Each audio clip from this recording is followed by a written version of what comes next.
or so minutes of this VOD. Now I am starting the recording. Okay, and yeah, let's begin. So the first thing is I finally figured out what I'm supposed to do with the arguments here in this. So for those who don't know, I am writing a type of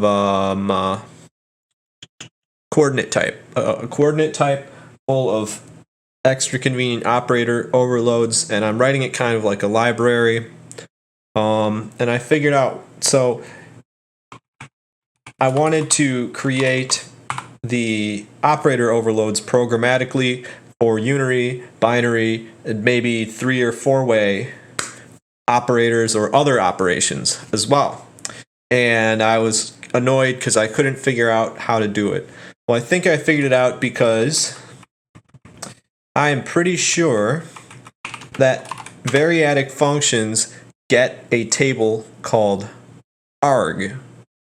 So this ... in the functions argument list implies that this function will also be called with a local called arg. It contains all of the arguments. Yeah, and so I think I can finally deduplicate this ugly code, and yeah, and it should also unpack this. Now, I want to do this elegantly. Like, I'm trying to write, like, with actual parentheses editing. And when I input this parenthesis here, it puts a closing one here. I suppose it has no way of knowing, right? It has no way of knowing. So I'm using parinfer, and I'm using smart parens, right? Oh, and they're both evil. They're both evil mode. So evil smart parens and parinfer mode, right? So this project is no longer maintained. Deprecated. Really? Really? Maybe this is it? Anyway. Yeah, this is mostly an indentation-based thing. But the smart parens, right? So is there an insert? Because these are all delete commands. I looked at this last night. I'm like, oh, this is all just delete commands, right? I mean, if I do this, I have to exit, step over, delete. Like, that's way too much work. That is way too much work. There's this surround, right? So you do capital S. So if I highlight this and do capital S, open parenthesis, it'll surround it at least. I don't know. Anyway, for now I'm just gonna do it the silly way because I'm not sure. I think I need to learn paredit eventually. You know, paredit makes languages like this, Lisp, way easier to work with. So let's see if everything still runs. It does. It does. So that's cool. It's cool. Yeah. So actually reading the documentation for once helped me out. Who would have thought? I'm just gonna call this just a knit. It's just a knit. So now there's another thing I wanted to do with this here point type, and this will make it a little bit less like a library, but that's okay. That is okay. And that is to write the conversion functions, right, between vec2 and vec3. So the conversion for the vec3 to vec2 needs to know the screen position, and then it can do the conversion. The conversion from vec2 to vec3, that's when your mouse is trying to select a particular object. And the way I'm going to do that is through the layer select system, right? So when it will figure out which, isometric tile that your mouse is on top of. So today I want to get the let's go to my to-do. Let's go to my to-do. Editor panning, editor zooming. I'm going to implement both of those, and I'm going to implement I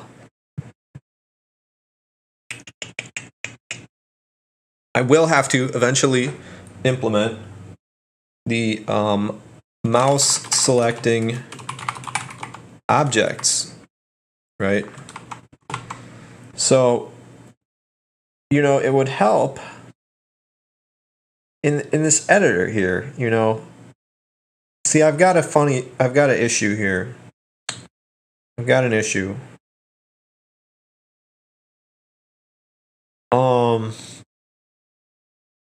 In the editor, when you highlight one tile of an object, it should be able to highlight the whole object and all this.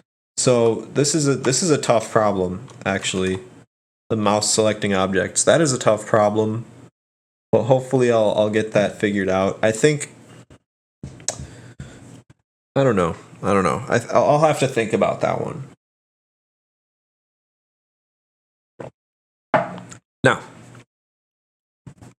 easy stuff, right? Editor panning. So, right now, the editor constructor, it's not setting a scroll position, okay? So, you have to do scroll, right? Is going to be a vec2.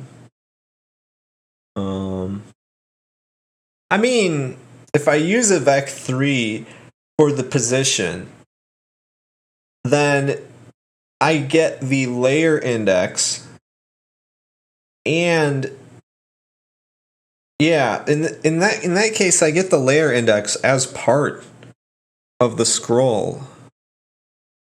So how do I want to do this logic, right? I'll start with an XY scroll. It should be easily conversible into anything else. But yeah, it's scroll. It starts at, say, 80, 0, okay?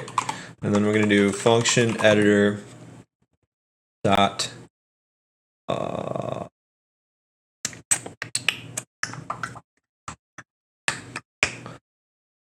do I want to do? How do we want to do the scrolling? How do we want to do it? I could do like with scroll, right? That would be functional E. So with scroll, right? So render this with a scroll, right? And then here's your function, and then here's your X and Y, right? And we want to X is if X, X. Otherwise, it is, and a self.scroll.x. Okay, good. Simple enough. Now we want to do the same for Y.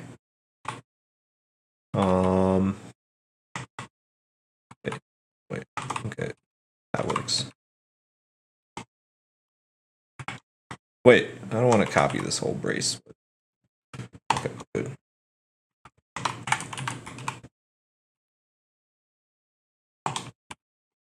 Yep. Okay. X, Y. Good. Then we want to do a thing, which is love.graphics.push, which pushes a transformation matrix onto the stack. It's the elegant way to do it. Right? Love graphics push, translate by the X and Y, perform F, Simply perform F and then pop. Okay. Perform function F with the specified scrolling offset. If X and Y are not with a scrolling offset specified, it will use the editor's current scroll. Good enough. Good enough.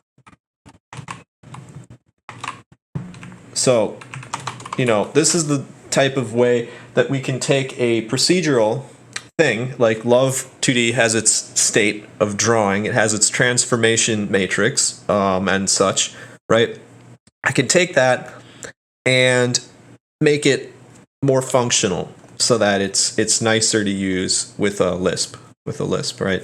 So now, instead of all this, extra translation here, all this extra stuff, I can do this. Whoa. Why does this opening a new line here move everything over? That is very odd behavior. If I open it above, it doesn't do that. This editor's getting quirky, guys. This editor's getting quirky. I'm noticing every little thing now that I'm getting settled in. So we do self with scroll, right? And the function, we're just going to quote map screen size. Okay. And why does it have to know the screen size? Right. It just does. So, right. That's simple enough.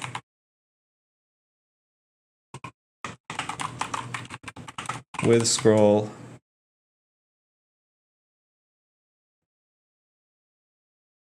Suppose there's there's going to be a lot of things. There are going to be a lot of things that are going to use this with scroll. Now I'm thinking about it. So we'll make it a thing.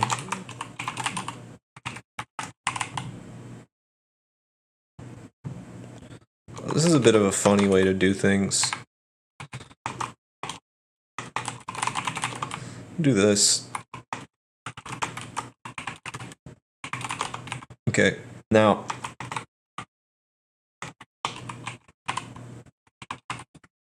there we go. Just a little bit cleaner here. Now, still dot with scroll. Take this code from the editor, because I can do with scroll, I can do with color. I mean, I could even, kind of shove everything together in a nice way. Really make this more functional, because, it's kind of painful managing all this state and all the forgettability. I mean, Love2D practically is begging for you to write wrappers for it all of the time, So we'll go here, util with scroll, right? It's going to just take function x and y. Now, should the function be at the end here? I think, because if I'm doing it like scroll x, y, and then the function, right? So I would put the function at the end in the case of this one. And then the editor with scroll, if you just want to set a custom scroll, you can just call util with scroll. There's no reason for it to have these silly little defaults here. All right, and yeah, so util with scroll, very convenient, and then editor with scroll will just, do what you'd expect here. So self.scroll.y. Okay, so let's add a little bit more convenience here. Is this too clever? Is this too clever to have like a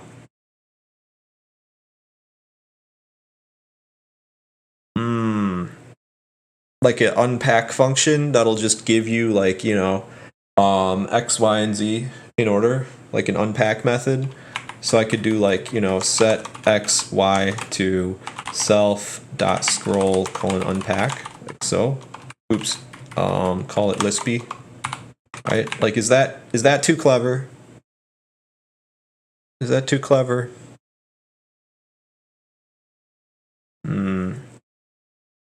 I don't think it's too clever. I don't think it is. And it's also really useful, to be honest. It's really useful. So I will say, if the with scroll is taking in X and Y as like loose vars, then what I'm ending up with is the inability to like use an unpack there, right? So like it would almost make more sense for me to do like this and have you, you know, pass in a table. Right? Or like, or for example here, why wouldn't I just do this?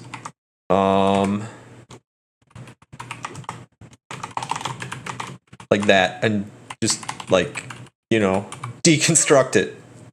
Right? Yeah, so I do not need an unpack method. That's too clever. It's too clever. We already have the tricks we need to do this nicely. And yeah, we can do this. So util.with scroll, right? Get the X and Y, which is going to be well, this is fine. Okay. This is fine. And then we do util.with scroll X, Y, F. Simple. Very simple. Unpack the values elegantly. Do it with the scroll. And then this is going to also do a thing. Don't need this.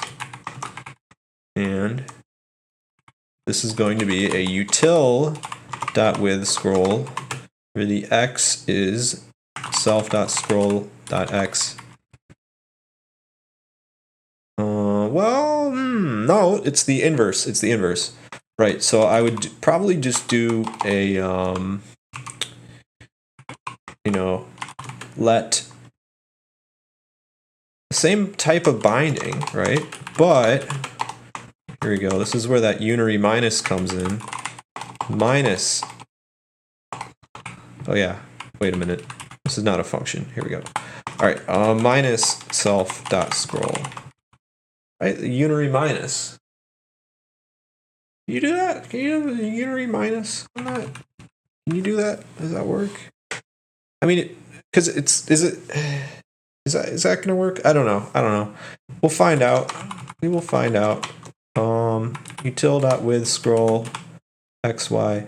So I feel like the draw map is gonna use X and Y as like locals somewhere, you know? So this is like getting too clever. This is too clever. We are just gonna do it the stupid way. Minus self.scroll.y. Right. Simple enough.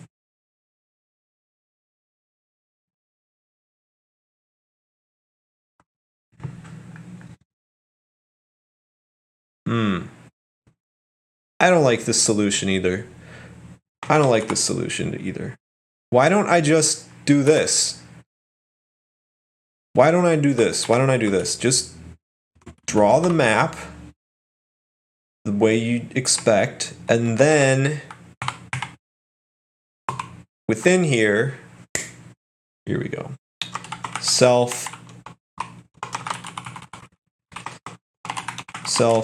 with scroll. Yep. I don't like this. I'm gonna do it this way. Doing it this way. Just encourage the use of coordinate types over loose variables wherever possible, okay? That's how it's gonna be. That is how it's gonna be. But, which means that I don't even have to unpack this, because I can just do this. I mean, isn't that nicer? You know, just use the right types. No headaches. So, self.with scroll, self.map.draw layer. Okay, good. And we can also do, you know, function util.with color, right? And the color can be specified in some arbitrary way as Love2D allows.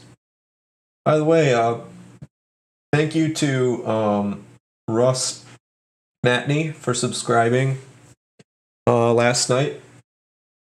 I don't know if you're watching, but thanks for, or not subscribing, rather, for following. This is not YouTube, it's Twitch. Thank you for following. And if you're watching right now and you like what you're seeing, go ahead and give me a follow. And even if you don't, give me a follow, because I'm going to be writing in other languages, doing other things too. Web front end, possibly Rust. Yeah.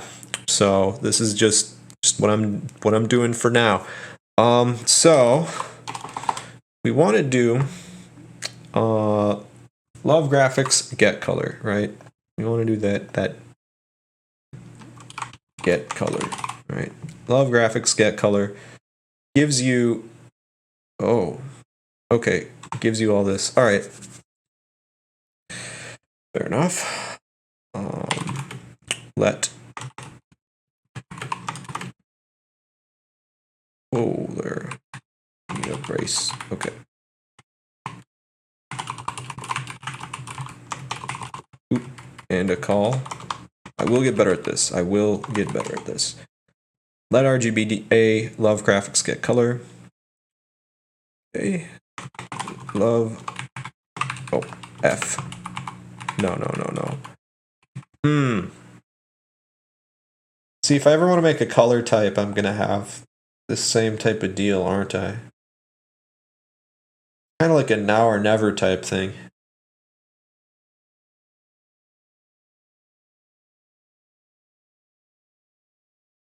Well, just take it as it comes here. RGBAF. Util that with color. RGBAF. Really?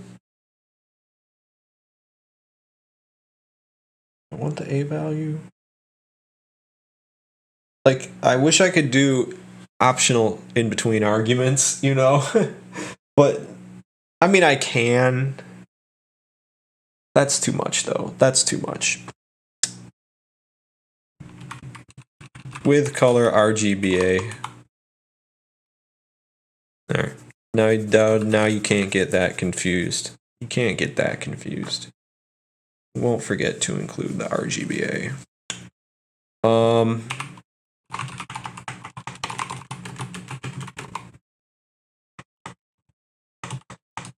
F, and then do, oh. So these are the old, this is the old color.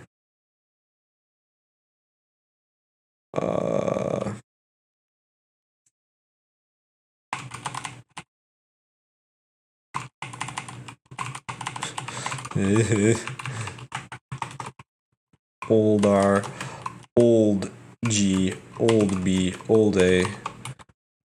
Simple enough. Kind of goofy, but it'll work. So yeah, that's also useful here. That's what we can do now. Util that with color RGBA 111.0.2. Do this rectangle. Oh, can I paste it in? Or there's a better way. There's a better way. Let's do this. Yeah. Okay. Don't need to set color to 1111 anymore. And yeah.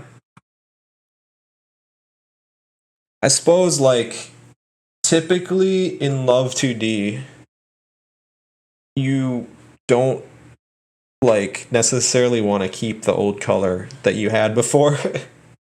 Like I mean, you're supposed to think like, oh, what did I set it to before this? But that's like, you have to like go back and trace your function and its state and its ugly state, right? But I mean, it was working before. It's just, anyway, is what it is. Screen size.x, screen size.y. This is a place. This is a place where it's tempting to have an unpack function. I'm not going to do it though. I don't want people to get confused. This is funny coming from a Lisp, someone writing Lisp right now. I don't want people to get confused. It's true, okay? I don't. But either way, let's test this code. What's going to happen? Okay. util.fnl. Okay, right. I'm going to set it to a table. And here we go. Util 26 attempt to call f. Okay. And that is because quote this. Okay. Alright, so it is it not setting the A value properly? Because this is just overwriting. This is overwriting everything. Like, the A value should be 0.2, right? But it's just it's not. It's just overwriting it. Overwriting it all. Why would this be? How could this be? How could this be?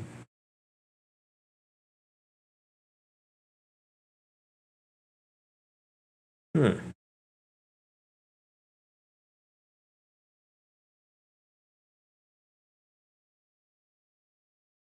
do you suppose is going on here? Well,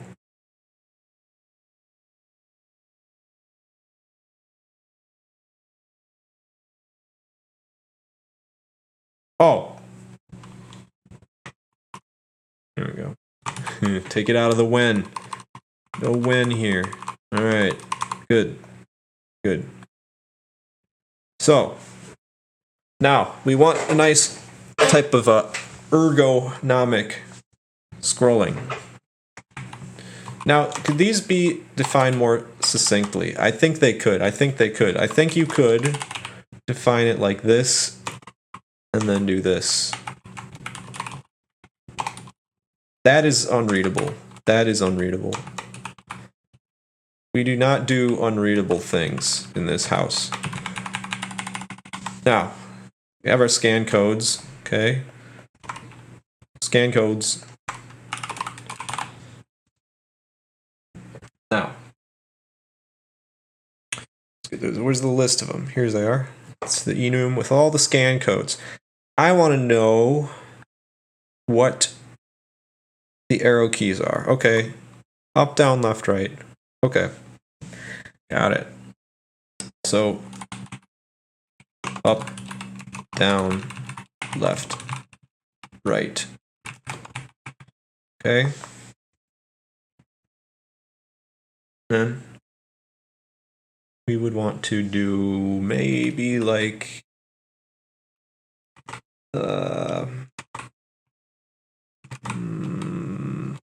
wait, is this? Whoa. Okay, yeah. Smart parens are working. They are working. So if I want to change what this is, I should just do capital C. Boom, change it. Easy. Now, self, we want to do set self dot scroll to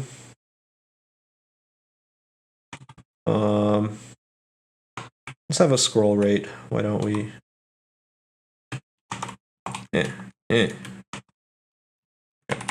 Scroll rate 8. Set self.scroll to plus self.scroll vec2 self.scroll rate self.scroll rate. Jeez. I mean, I could make the point type a little bit smarter, even smarter, because I could do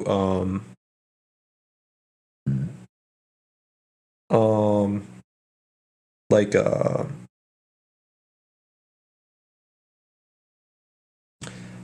oh, I got a Reddit comment from Alex Griffith. He says, "Cool stream. Do you have your source code online?" I do not currently have it online, Alex. I do not, but I will do that at some point. That's a good idea. I'll toss that right into my to-do here. To do. What the? There we go. Yeah. Put source code online. Yeah, I'll do that. Put it on my GitHub, probably. So, yeah.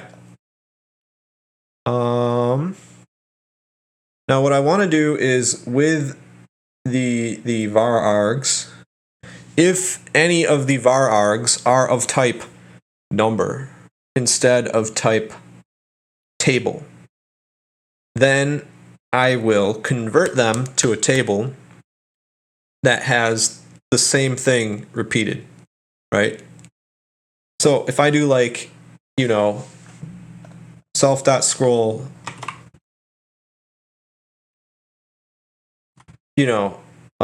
plus that.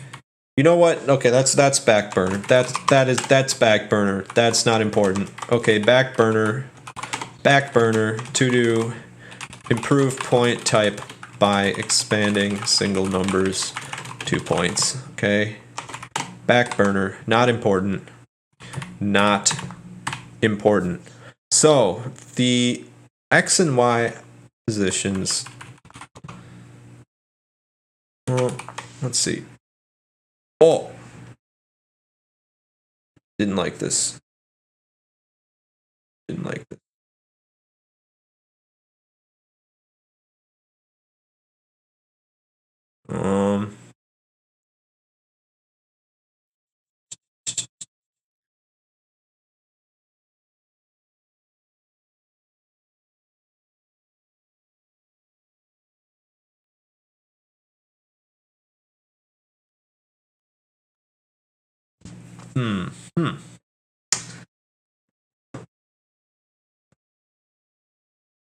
What's the problem?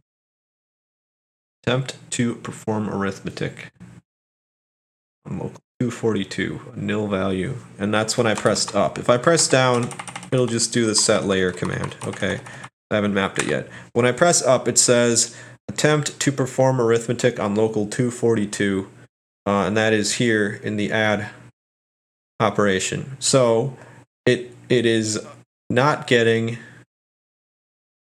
one of the arguments. Is this the case?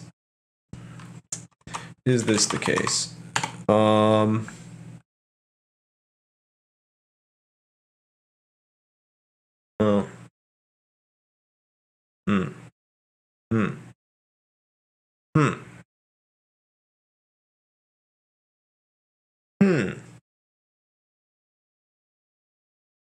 I'm running my testing code again. Test again. I broke it, didn't I? Wait, what?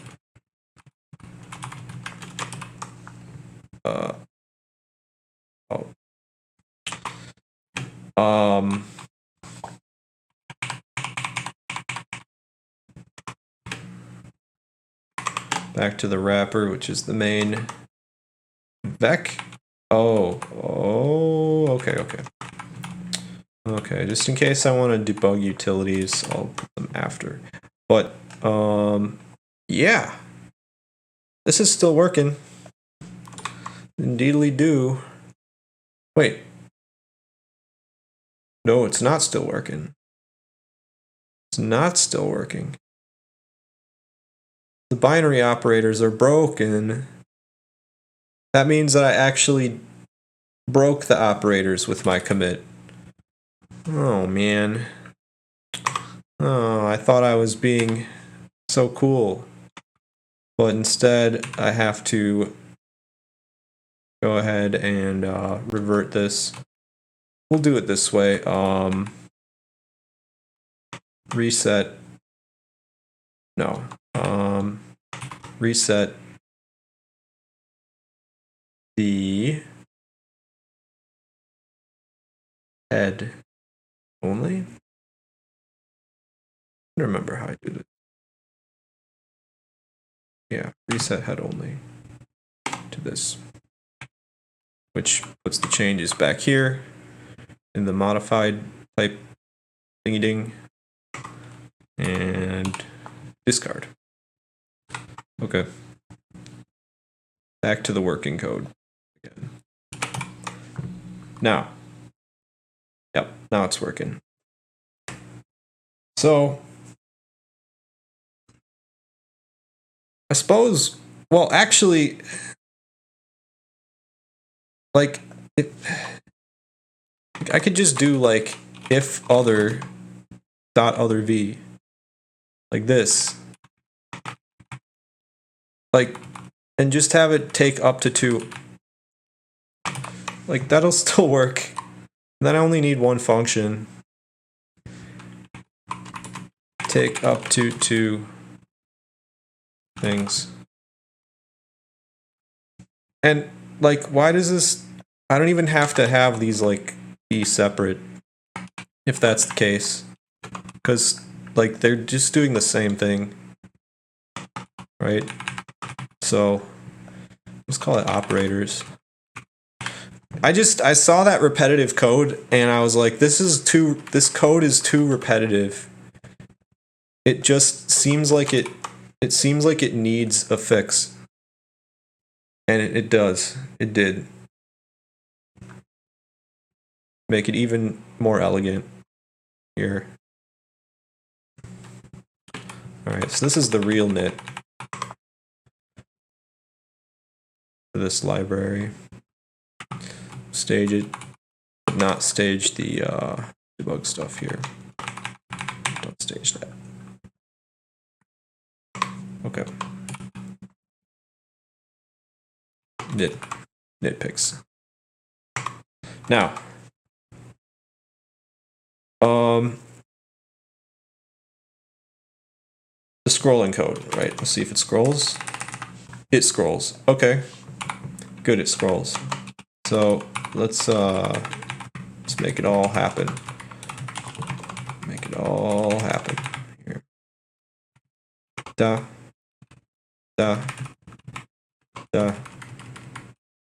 Wait. Left is going to do negative. Right. And right is going to be positive. I'm going to put right here. I like to put the positive before the negative. Oh. Okay. Alright. Okay. Just do this. It's not that bad. Wait, left and right are reversed. Oh yeah, wait. Left is positive because the positive I get it. So you're thinking about, I'm thinking about scrolling, right? If you move the camera to the right, it scrolls the playfield to the left. If you move the camera, and this is a camera analogy, right? So the scroll position, it's just called scroll. It's a bit ambiguous, right? But it's going to be the inverse of the camera, right? So anyway, so now we can move around. Does it do key repeat? Kind of curious about this.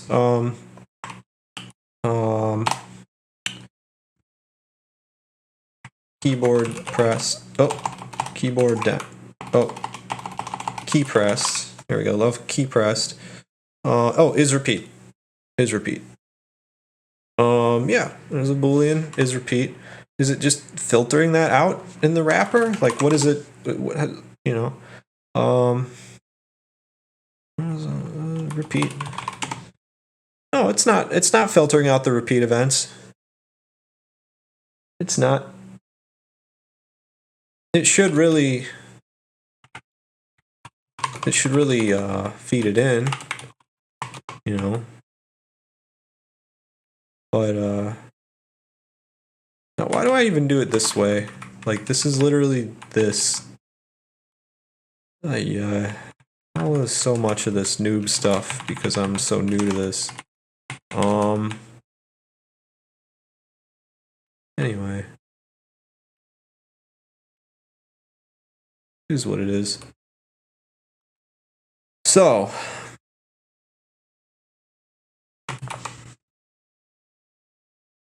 scrolling, changing the layer, and it's there is no key repeat, which is that is odd to me. That is definitely odd to me. There's no key repeat. I'm gonna look this up. Key repeat. Oh, set key repeat. Enables or disables key repeat. Okay, okay, got it. Got it. So we will set the key repeat on for the editor mode. Just for the editor mode. So I'm gonna do this. So when we switch to a mode, you know, it does set mode, and then it will do call mode.activate mode right? Well, instead, I think what's better is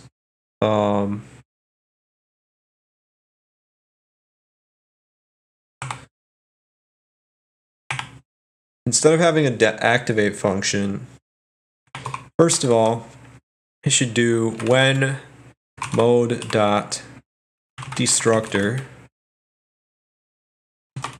we call mode destructor with, I guess, the arguments for the new mode. It's kind of odd, but also a self argument. Okay, so we're gonna have an editor destructor, right? And it's simply going to do love.what keyboard set key repeat false. Okay. Yeah. That's good. So we switch away from the editor. It's not going to be repeating our key presses, which would be terrible for a game with like keyboard controls, you know, generally. And I don't want to just like filter out key repeat in all my code. That's too annoying to deal with. And then instead of when mode.activate call, none of this. Instead, we will do this.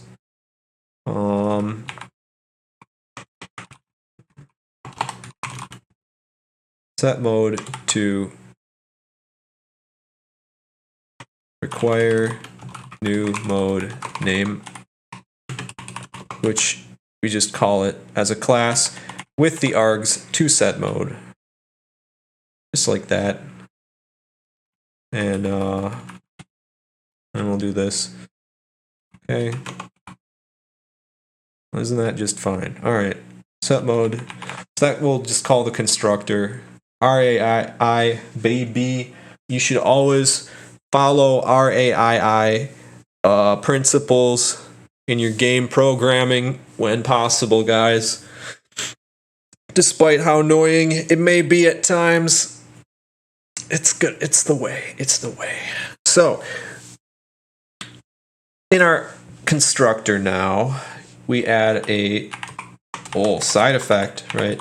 But again, managing side effects in this way with, scopes and repeats and all of scope, not repeats. Managing it with like scopes where you have something come into scope, sets a value, comes out of scope, sets a value, or having this like with color, with scroll, all this kind of stuff. It really just makes everything work so much better. I think. I really think it does.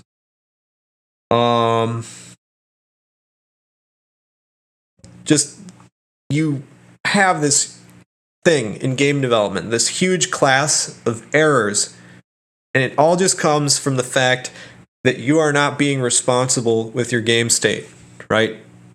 You're just setting this here and setting that there, and then you forget where it is, and it only comes out in testing that you forgot that you set a thing. Huge class of errors because of this. This is what, Rust tries to solve. This is what OOP's constructors and destructors try to solve. This is what functional programming's sort of like scoping tries to solve. It's always a dealing with this issue. And, I've seen games, for example, where like you are collecting tokens throughout the game. You reset the game, new file, right? New game. And you still have the same amount of tokens that you had collected in the previous gameplay run through, because they simply didn't zero the memory for tokens, because they didn't design things in this smart way. They just had their state all up everywhere in these globals, and it seems easy at first. It seems nice to do at first, right? It can even seem very functional to do it that way, because it's like, I'll have my functional code when I can, and then when I have side effects, I'll just use a global and, try not to worry about it too much, especially if the globals are like scoped into singletons, right? Singletons are just globals that are slightly cleaner, and, Lua lends itself to creating these sort of singleton patterns, and that's what you kind of see in the wrapper with this like var scale, var screen size, right? I'm not saying that we are going to initialize multiple wrappers, right? So like the thing is that I'm not going to make wrapper into like a class, because I'm not going to initialize multiple, but you know how it is. So now when we set the in love.load, when we set the mode to source editor, we have to now pass in the parameter here, test. Okay, so test, and that's the test level. Right. Okay. So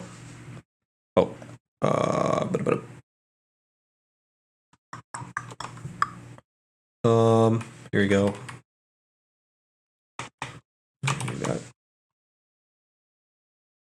There's a safer way of doing this. It's the checked indexing, right? So threading macros. What is it? Dot question mark dot. Nil safe table lookup is the question mark dot operator, which I guess doesn't work as an infix operator, but that's okay. So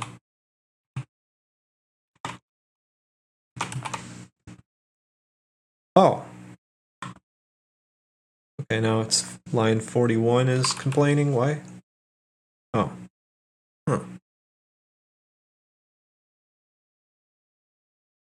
Huh.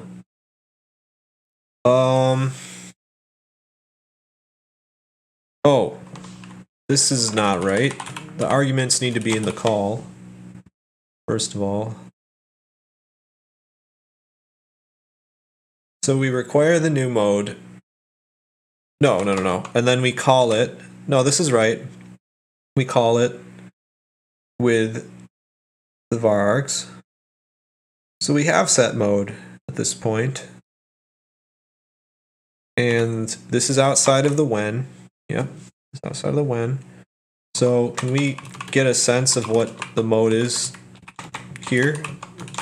Are we calling set mode? It's nil. It's nil. Oh, really? Really, it's nil. Because the constructor is right here. And it ought to be constructing. It sure ought to be. I gotta think about this. Think about your troubles. Take a bath. Think about the bubbles.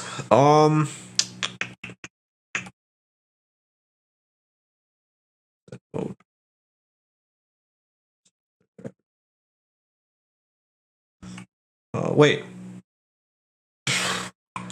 Still have to get this. still have to give the editor at the end of all of this. That would help. Okay. Okay. All right. Good. Good. So first change is the RAI and destructor in wrapper.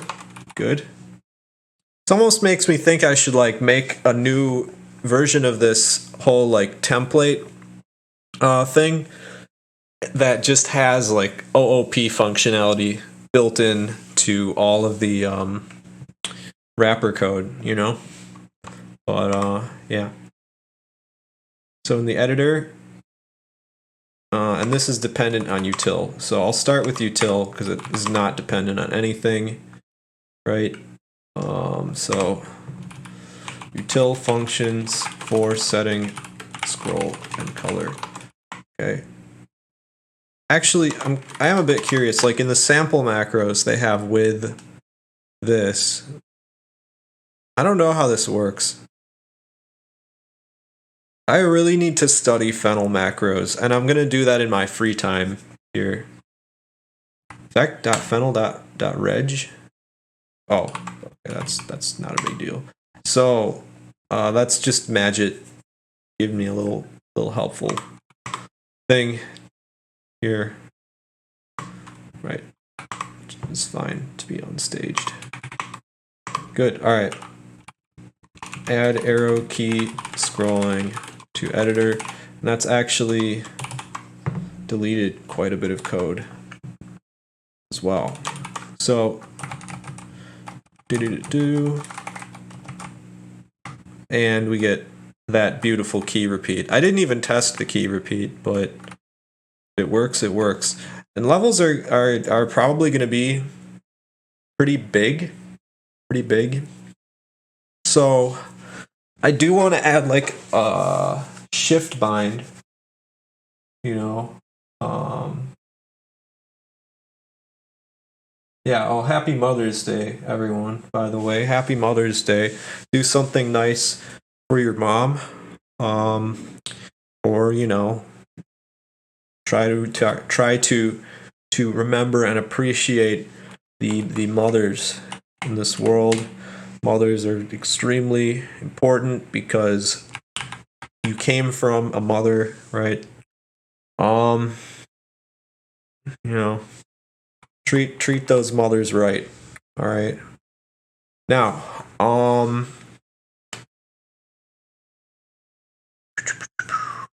self.with scroll. What am I doing now? Oh yeah. So I want to add shift binds, right? So the key binds, you know, when it does key pressed, right? We're going to do this. Okay, when self keybinds scan code, all self keybinds scan code, and let's also get the modifier state, right? So key pressed gives you the key, scan code is repeat. So how do we get the modifier state? Modifier, right? Kind of important. What? Key constant. What? Modifier keys. Oh, okay, hold on a minute.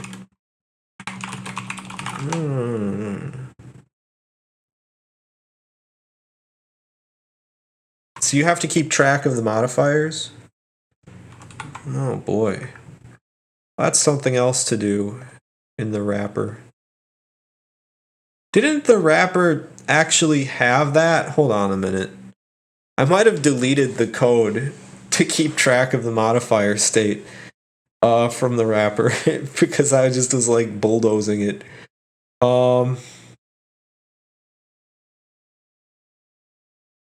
Oh, here we go. Okay, so I can just check Love keyboard is down. I didn't know this could take multiple args, but yeah, I can just check Love keyboard is down to get the modifier state. I don't need to keep a modifier state variable when a key is pressed. Okay, so let's do that. Lisp is the language mother. I like that. I like that a lot. I like that. And you know, Fennel is actually implemented in Fennel. So, you know, Lisps are good at implementing languages, right? They lend themselves to that. Now, you know, but I believe in the yin yang type of relationship. You know, it's like you have your free flexibility and all of this wonderful stuff, but you end up in the space of femininity without masculinity, you know, where it's you know, there's nothing is as it seems. There's no grand order that's being imposed. There's no like patriarchal system, right? I think Java is like the opposite. Java is like this like patriarchal kind of system. It's like telling you how to code, you know, and that's fine. Or C's a bit like that. That's fine, right? But I think it's best when you kind of have like that in between, you know, that in between. It's good when there's more than one way to do things, you know. People complain, oh, there's too many ways to do things. There's too many constructs in this language. I'm like, well, you know, if you choose the most intuitive construct in any given situation, you'll probably be happy. So, now we have our key pressed, and I wanted to add modifiers to it, right? So I just want to add a shift modifier for now. That one's really standard, so we'll do like, instead of is repeat, because normally there won't be a repeat, we will just do modifiers. I'll just have a little modifiers here, right? So let modifiers be we'll do this. It'll be a collect. No. Wait. Collect. What I want.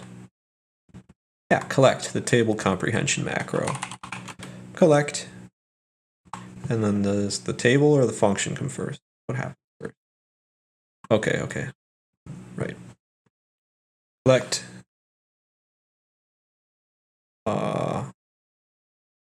Keys, what matters? The key is literally a key. The value will not matter. Of I pairs. So we'll do yeah. modifier list will be no. Value will matter. Value will matter. Okay. Modifier list. Control is going to be LCTRL, RCTRL, right? Okay. That's good. Shift, Alt. Okay. L shift, R shift.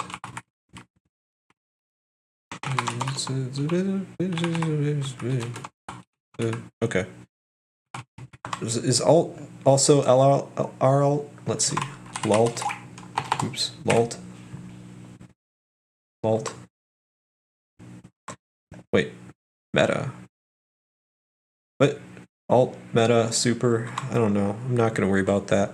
So, it's just Mac OS is different, and I do want this editor to still work right on Mac OS, you know? So this stuff, it's kind of, I don't know. Anyway, I'm sure it's fine. I'm sure it's fine. All right. Control Shift Alt, right? So, takes in modifier list, okay, and does what with it? What does it do? It will check love.keyboard.is down of the modifier and keys. Unpack keys. Okay. Very simple. So modifiers will collect that way. And I can also do like I don't need to check this anymore. I don't know why it would do caps lock. I understand people map caps lock to control, but if you did that on your system, like it's gonna work anyway. So like what am I gonna do this? Just do this? Just for fun. Just for fun. we'll make control caps lock. Just for fun. Now, if and modifiers dot control. I don't like this. I don't like this. Control. Yeah. Control. Okay. Nah. Control. Control. All right. And yeah, and it's going to pass in the modifiers table too. Okay. All right. The only thing is that this is outside the let bind, which I caught before running the code. Ooh, genius brain. Genius brain. Okay.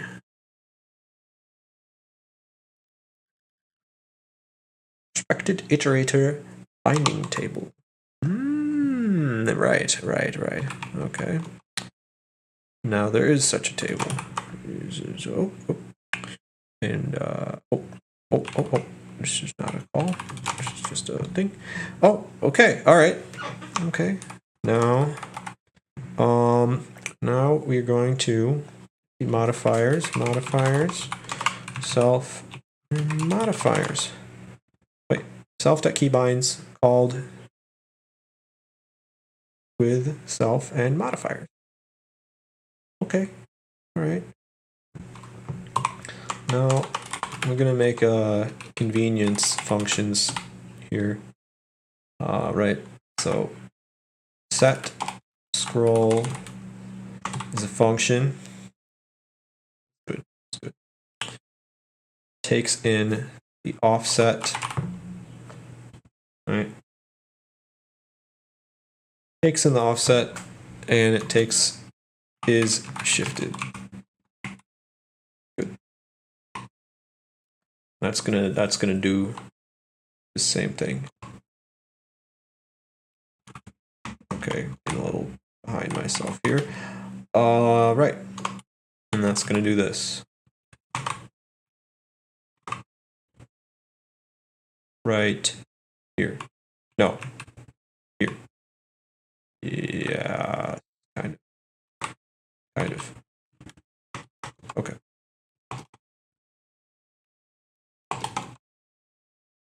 Set self.scroll plus self.scroll offset. Okay. Times. No. Okay. Times offset is shifted. If is shifted.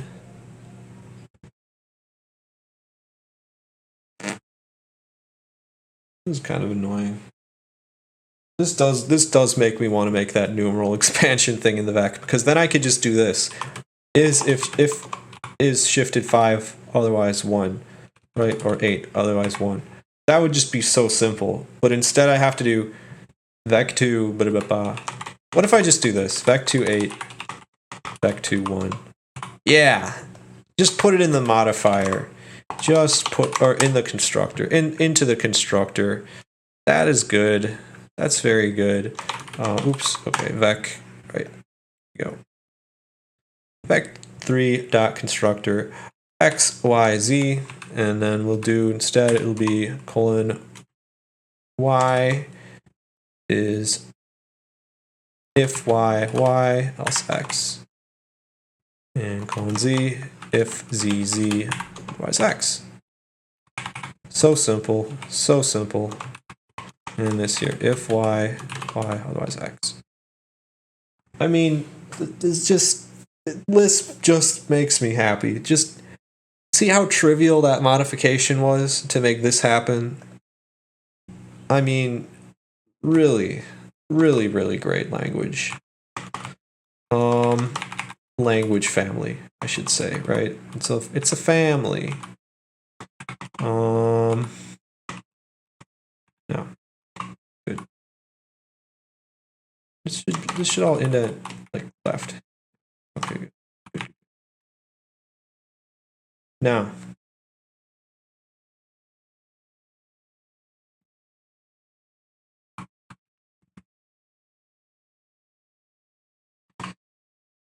So self is actually well, no, self modifiers. Okay, right. Okay.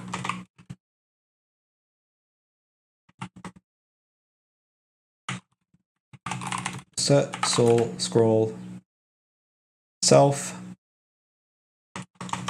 back to 0 self dot scroll rate and modifiers dot shift. Okay. So we'll see if that works on the up key. Okay, it's giving me an issue here. Oh, right. Back to, okay. Oh, okay, up, shift up. Okay, so it's not getting the shift modifier. So let's debug that. Okay, go back to my wrapper. Let's just print out the modifiers, please. Okay, and so every time, yep. And okay, so it's not printing anything. So it's not reading the modifiers. Okay, so let's debug that. First, debug it with my eyes here. So the modifier list, I'll put it up here. Why not? Why not? I have the room. Modifier list, control, L control, R control, caps lock.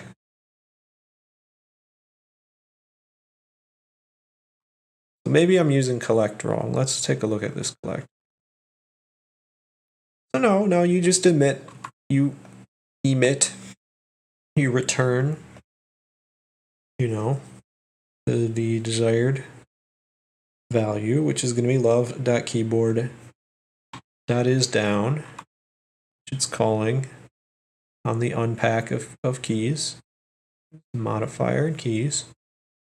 Okay, all right. Oh, I don't know.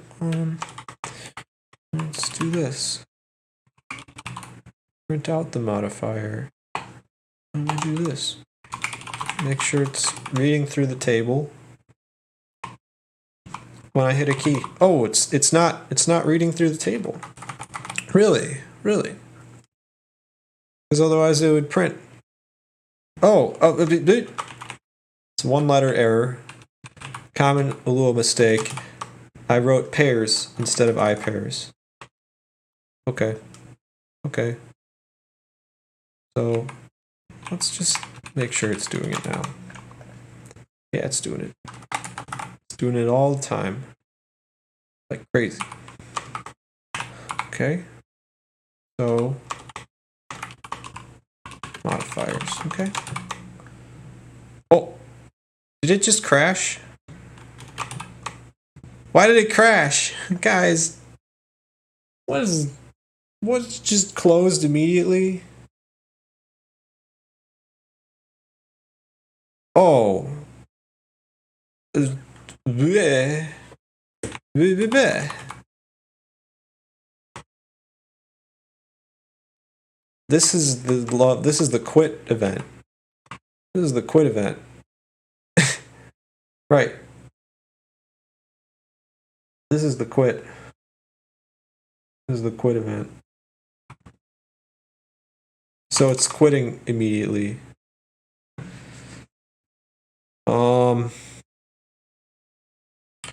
Something is wrong here. Something's wrong. Wait a minute. Wait just a minute. Is this inside of the if? It is. Okay, put this outside of the if, please. And this as well.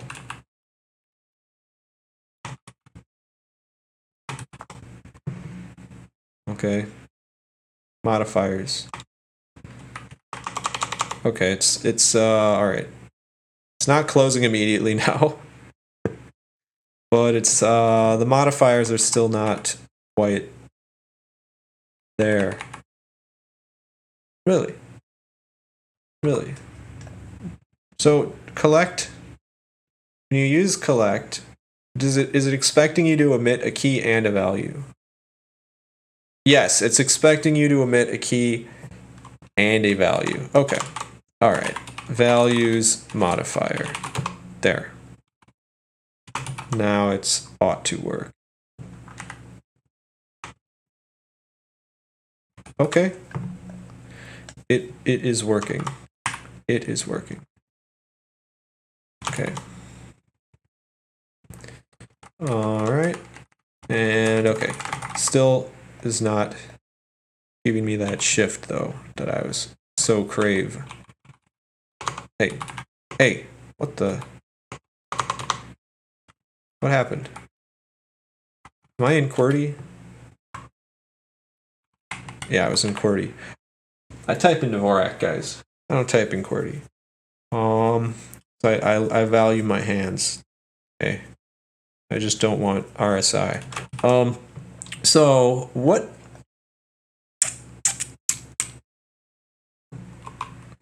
Oh yeah. I was gonna undo the deleting of the printing of the modifiers. So now shift is true. Oh, but now it's not. Oh. So this needs to be put into a do, I guess. It should really give me a warning if I'm not like, if I should be using a do. But okay. Ode key pressed. Oh, I have to feed the modifiers in. Right. Oh, I do. Self keybind scan code, self modifiers, takes modifiers. Okay. All right. Well, what's the problem? So it's getting fed in here. I'm almost certain. Right? Yeah, it's getting fed in here. And it's getting fed in to here. And I press up. Okay. Wait. This is good. This is too many arguments to the vec. And close that vec, buddy. Okay. There we go. Alright. Those are big jumps, but you know,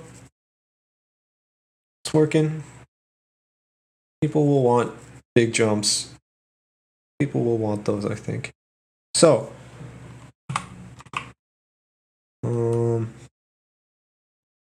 make this even nicer somehow, right?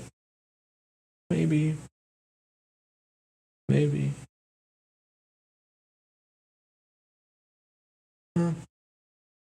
It works. It's serviceable code. So yeah, down, left, right. Okay.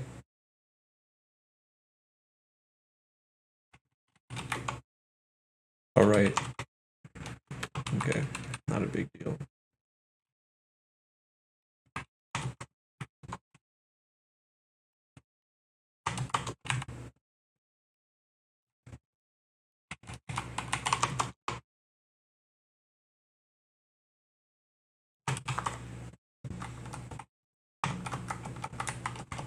All right, nice.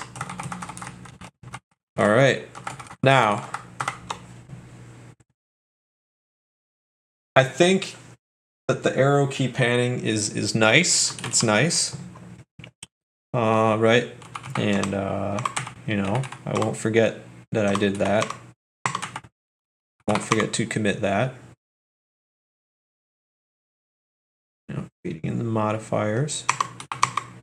No problem. I have a nagging feeling that I could use a macro for this. Right? Like,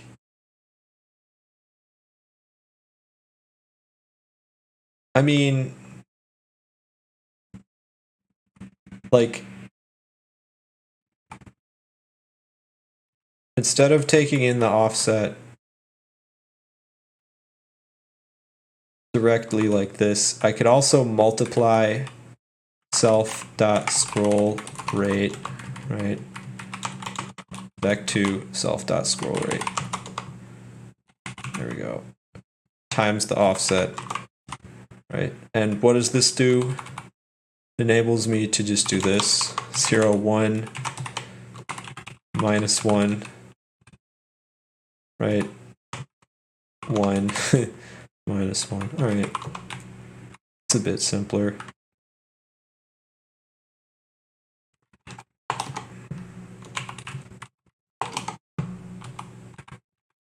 How do I do this in a way that is satisfying? This is too long of a line.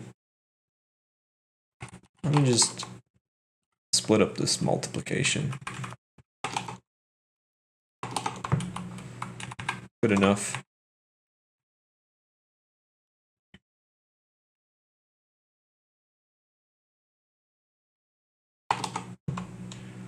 Oh. That's good. I like that. So, now. Oh yeah, I can also do this. Vec2 if is shifted 8 else 1. I like that better. Let's see, make sure it still works. Okay, cool. Now, stage this again. Oh yeah, I have to stage the vector change first, actually. So, stage the vector. Allow vectors to be initialized with 1 argument. Okay, good. Now, wrapper, pass modifiers into key press, and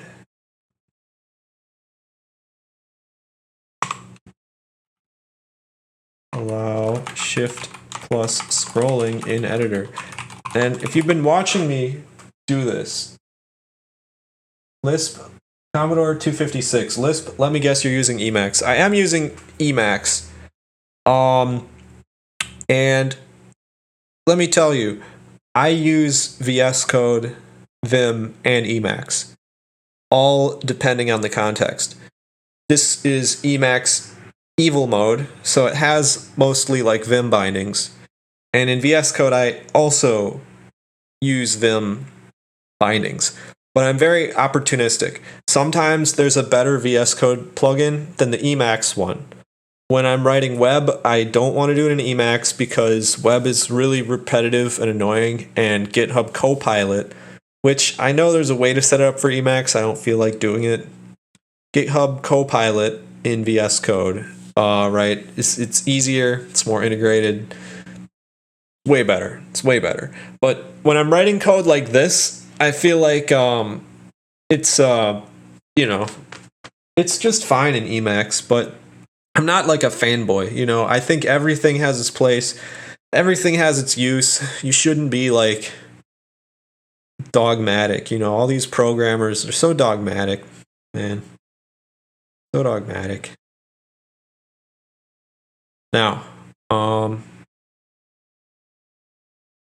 wait, there's a thing here in this wrapper.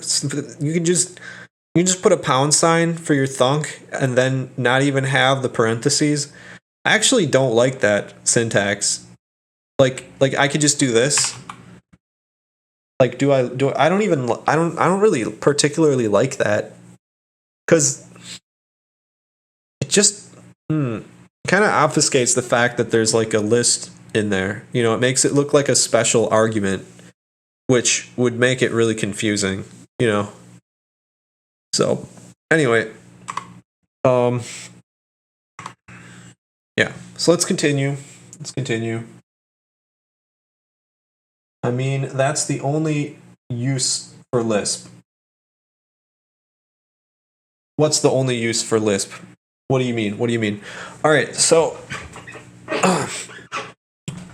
is Emacs config? You don't like watching me write Lisp code? So now in the editor, I want to implement click and drag functions, maybe? Click and drag. How hard would that be? I have a bad feeling about that one.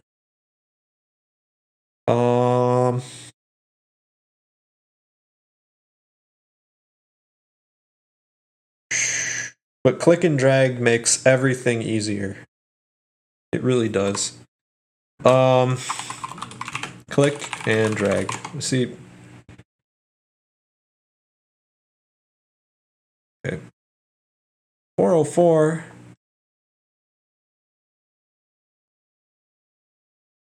Guys, I'm going to be... Okay, he said...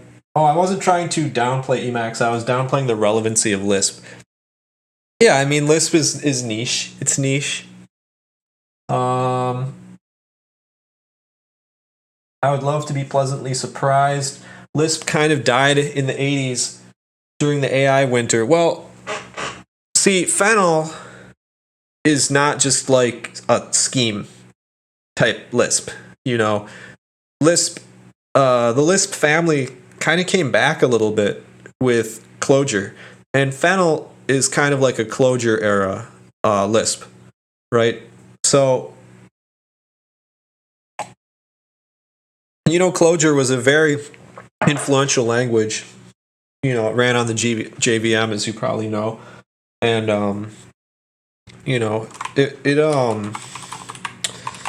just as an aside, like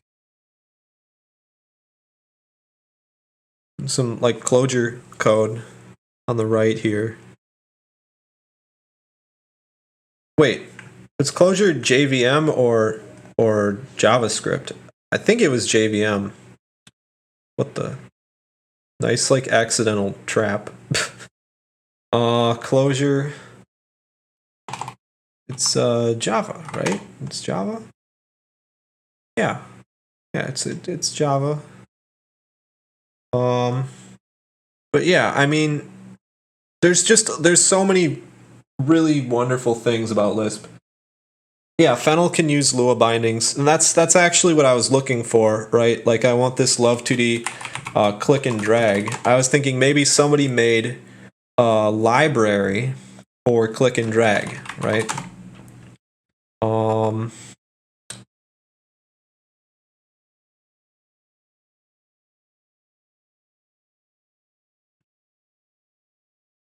Not this. Draggable.lua. Tiny window dragging lib. Here we go. So here's our draggable.lua. Oh wow, this code is actually really simple. This is really simple. Wait, what is this? Is this what I want? Is this even what I want? What is this?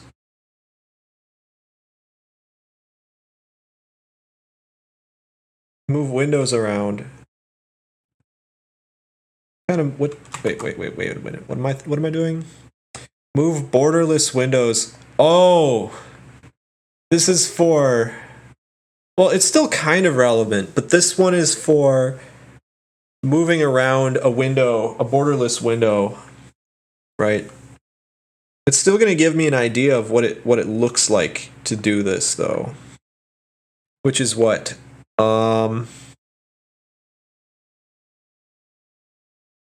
Okay, yeah, this is helpful. So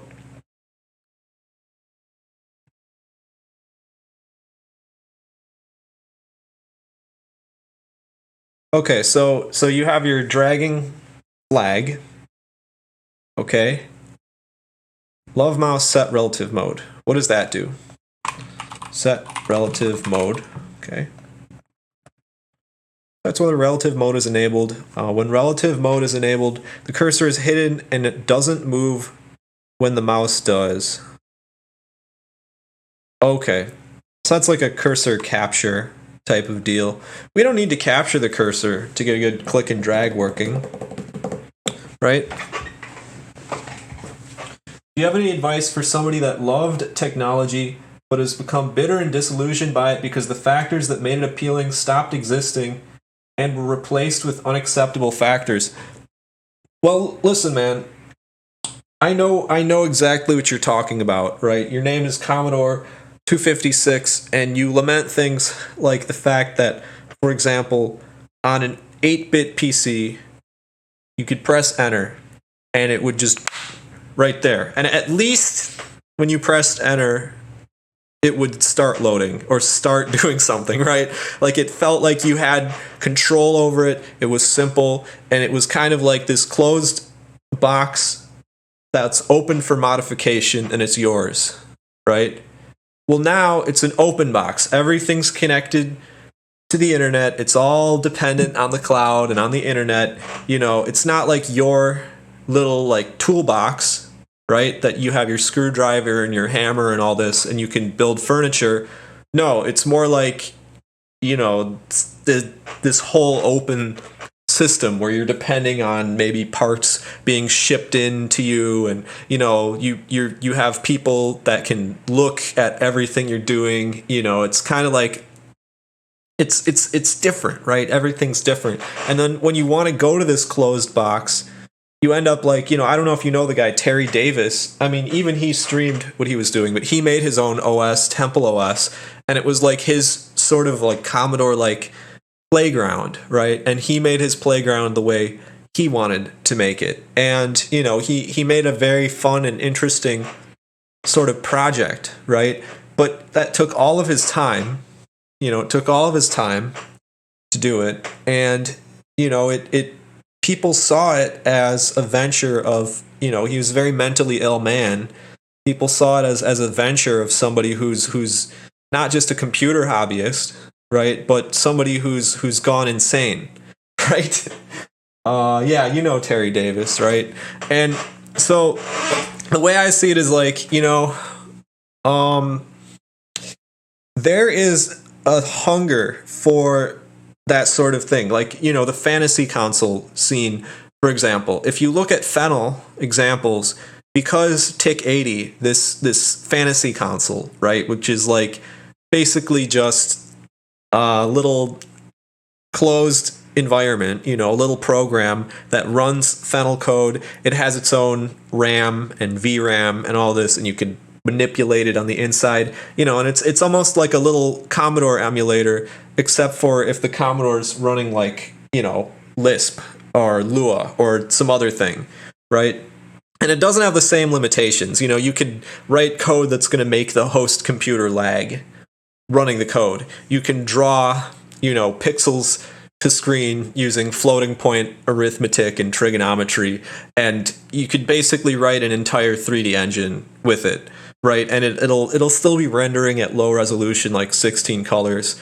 So like, it's not the same as like one of these like little kind of things that just does what you want. It's still running on your like main computer, but like I sense that because of the rising popularity and multiplicity of fantasy consoles, they keep springing up. I think Pico 8 was the original, as far as I know, but we've got this hunger for something simpler, right? And this kind of closed like Tinkerbox, and my advice is kind of like, let's see. Okay.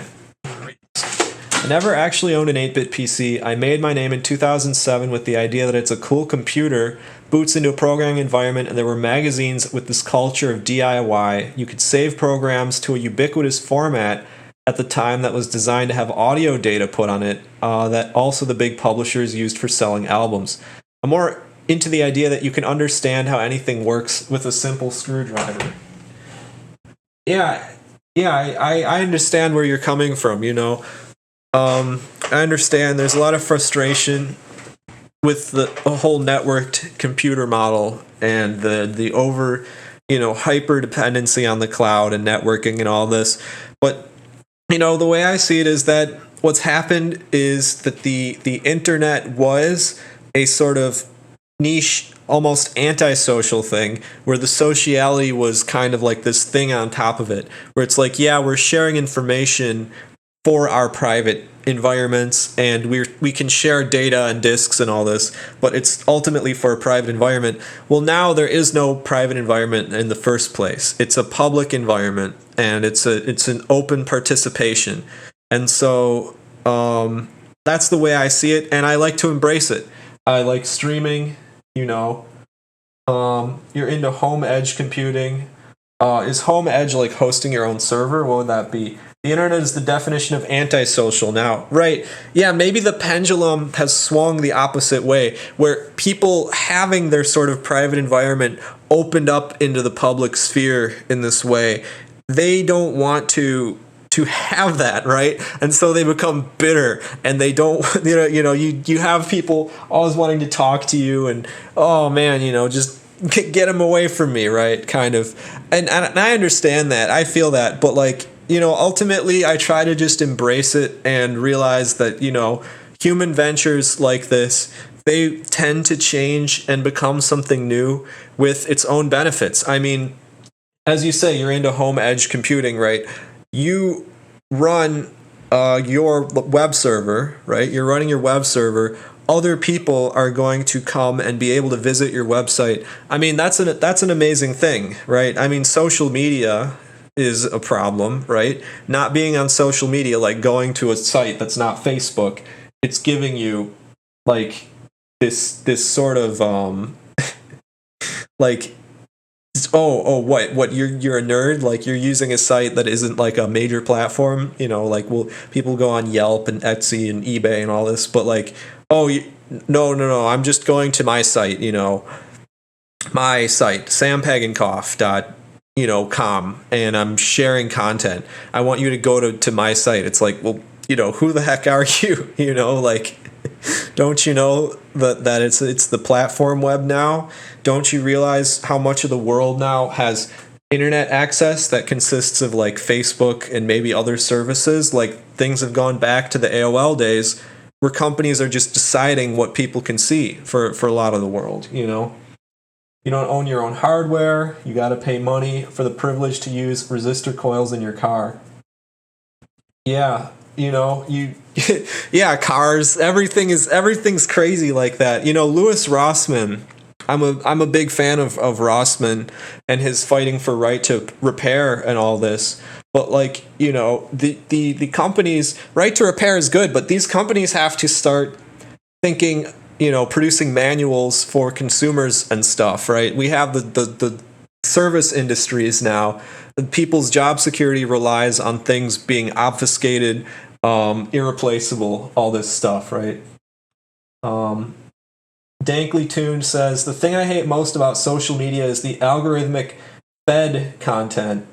Oh, algorithmic fed content. I thought you were saying fed like federal government, because that's also kind of true. But no, the algorithmic fed content, because it's really awful for people who have ADHD. And I have a theory that, you know, the mind, it's a little bit plastic, right? I'm not saying someone with ADHD can just cure themselves of ADHD by turning off screens. For some people, that's probably true. But what I think is that the mind is plastic, and when you have ADHD, right? Like Dankly, you have ADHD, and you find something that works in the same rhythm and frequency as your ADHD, you're going to tune into it, and it's going to make that ADHD work without resistance, right? Because normally it works with a lot of resistance. You've got to wait all the time, and you're always, you know, shaking your leg and wondering when the next thing's going to be, and, you know, darting about, right? And it causes a problem for you. But on the internet, all this darting about and, you know, instant gratification, it's not a problem, right? There's no friction there. So, you know, I think a lot of people that have like an ADHD tendency learn, here's the place where I can control my reward and stimulation in accordance with my brain's sort of natural tendency. And so they don't learn how to overcome aspects of their ADHD like they used to. Yeah. Paradoxically, nerd has become a badge of honor, but it's used as a marketing gimmick to sell movies with men in tights. Yeah, I mean, that's the funny thing. Like, women want nerds now, apparently, which, I mean, I don't know. Listen, I'm not good with ladies, okay? I'm a nerd through and through, right? And, you know, and it's like, I think women, you know, they want somebody who's like good with ladies, but also is like anyway, you know how it is. I think game dev is great for me because of ADHD. It's the best instant feedback loop in programming. I feel called out here. Commodore, I'm a nerd and I want movies with manly men that isn't 70 years old. And, you know, I agree with you on that. I agree with you. You know, I just think that the whole like gender psychosis of today is it's just very confusing.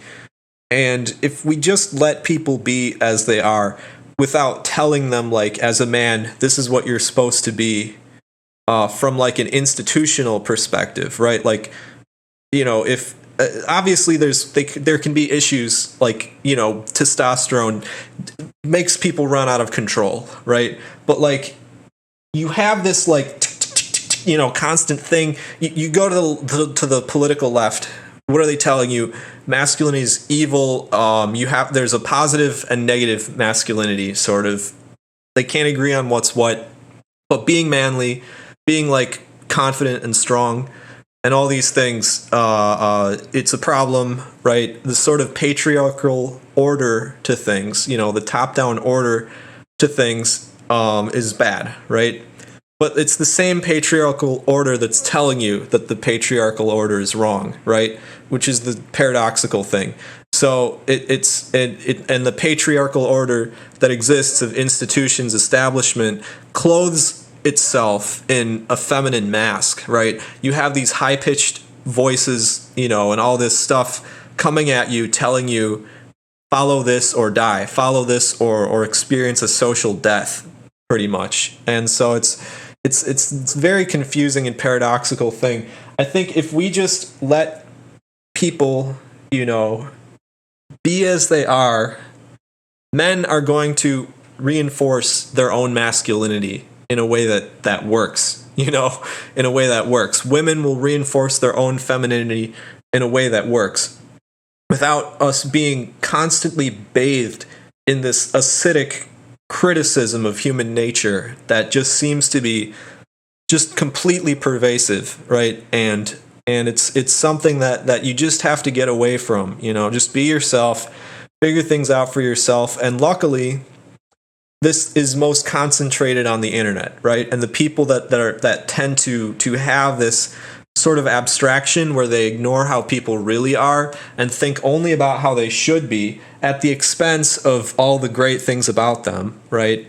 And they just, these people are overly online. They're overly online. You go into real life, it's not so bad. Most people understand this sort of gender psychosis for what it is, right? And they're not in with it, right? But online especially, very bad, very bad. Everyone's confused. Half the time the solution is just get off the internet. That's half the time. You think the solution is to argue online. No, the solution is to get offline. Get offline. That's your solution. Commodore says, we live in an inverse patriarchy, not a matriarchy. If we lived in an egalitarian society, there wouldn't be so much misandry. If we lived in a matriarchy, there would be a push for men in the care field, along with the push for women instead. In STEM, where are the male teachers? Yeah, I don't know. I don't believe in gender equality. I mean, it in the sense of like perfect equality. I just think men and women are different.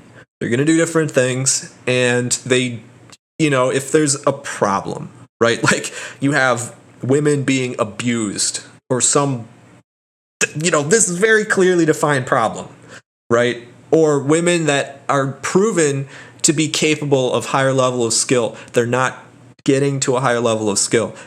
This is a very distinct problem that we can try to work on and solve as a society. But men spreading their legs or being overly confident or, whatever they do as men, what men do, first of all, you're never going to change it. And second of all, like, I don't even have a second of all. You're not going to change it. You're not going to change it. We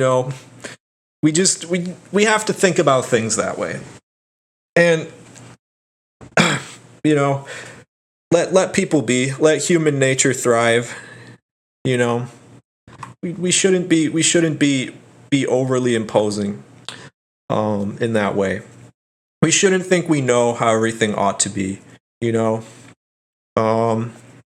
So, and that's the thing about that type of modesty is it's a place of firm humbleness, right?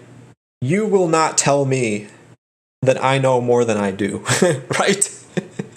You will not tell me that I know more than I do. You can't tell me that. Stop at equality of opportunity.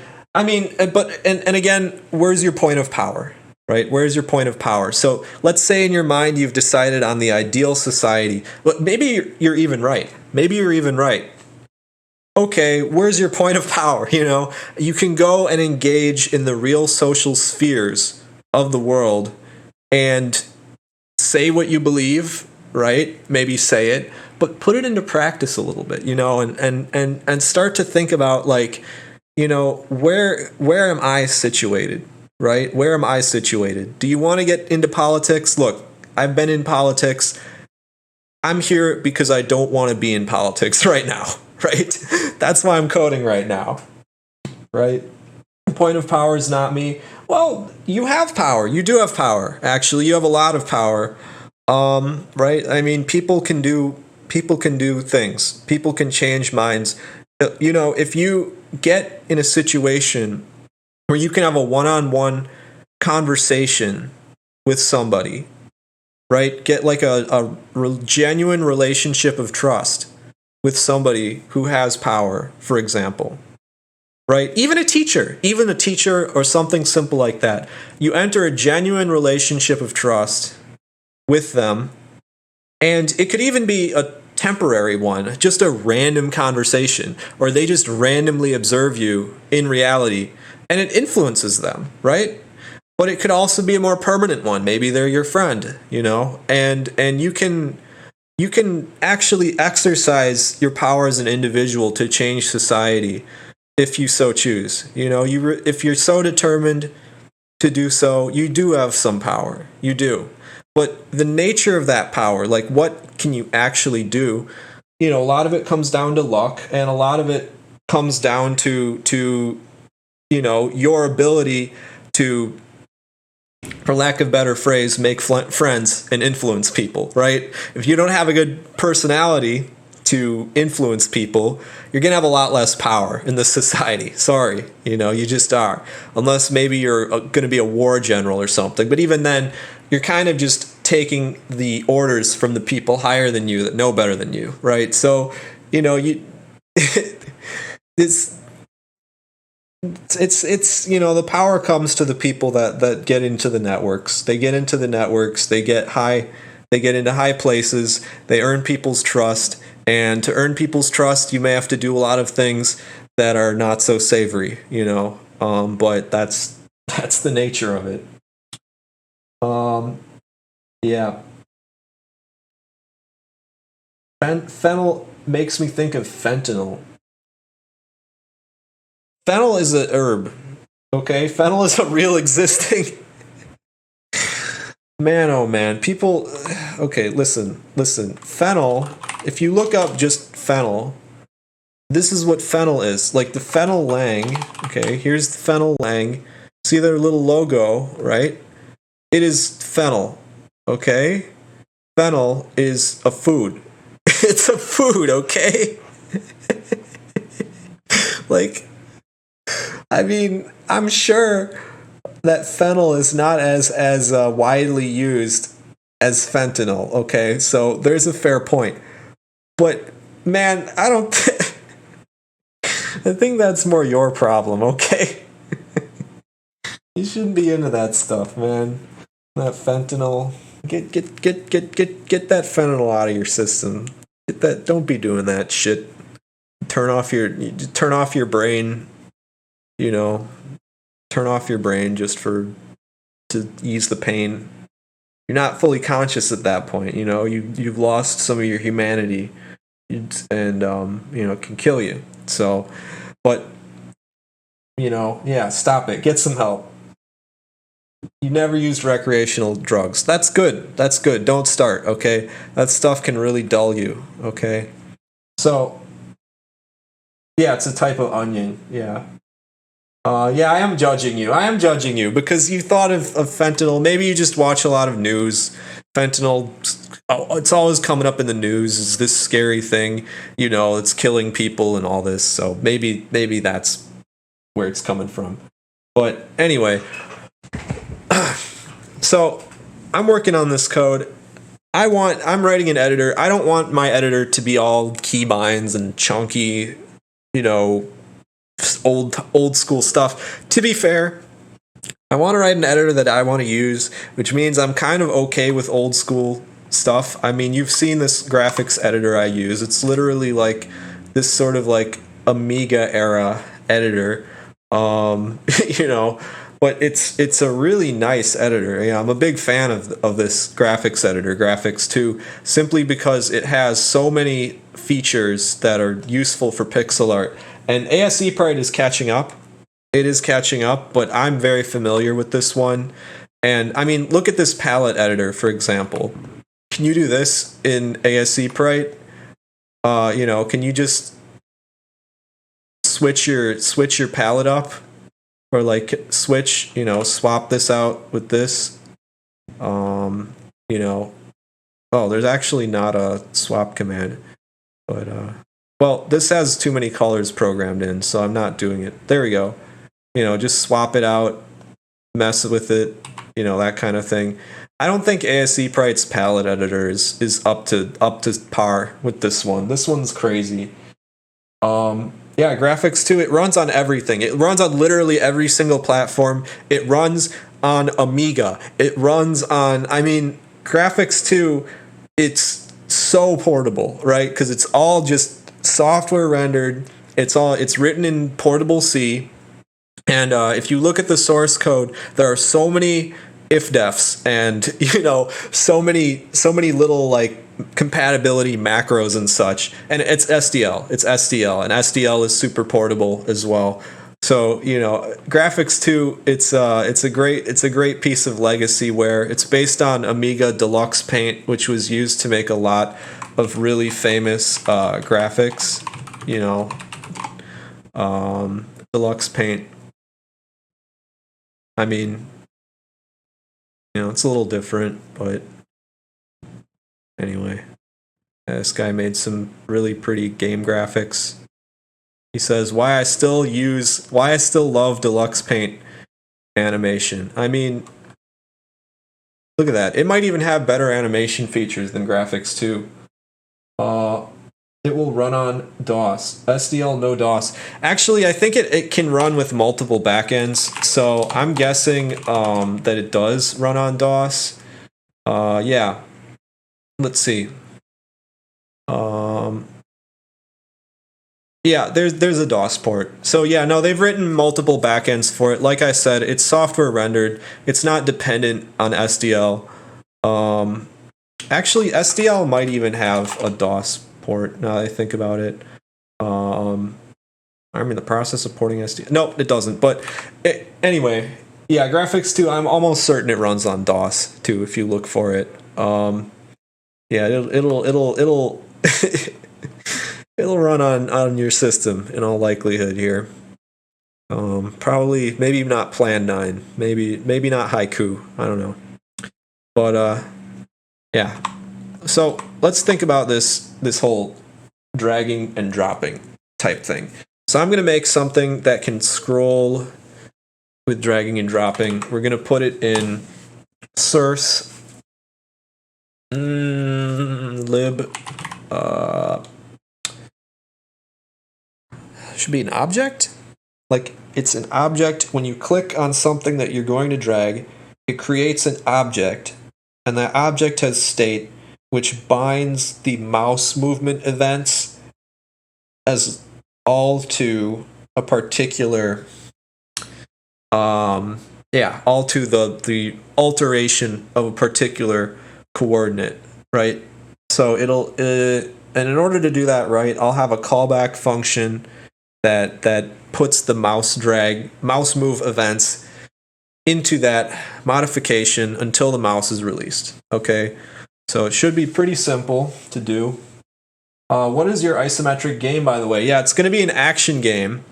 So I haven't gone over in depth what I'm actually going to do with this game, because to be honest, I'm a little unsure what exactly I wanted to do. I think what I want to do is make a marble game, like something where you can move a marble around, maybe with a joystick, and jump, and make kind of like a little physics platformer where you can, jump your little marble around.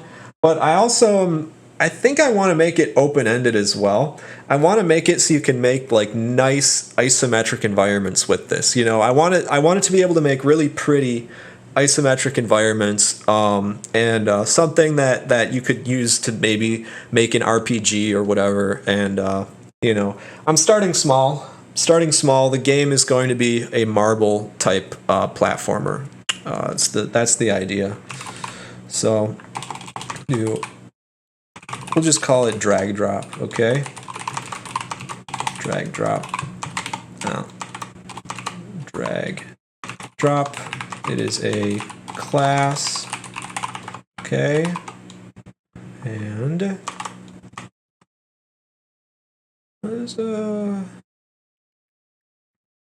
how did I set functions? Like, if I go like util, do I just... Yeah, that's right. Okay, drag drop dot constructor. Okay, and the constructor will take a callback function. Okay, and For now, it will just give you the callback.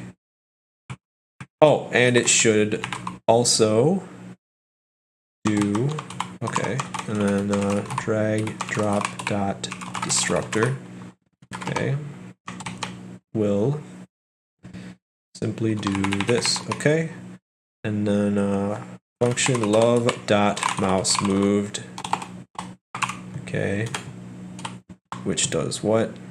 It's a callback here. Mouse moved.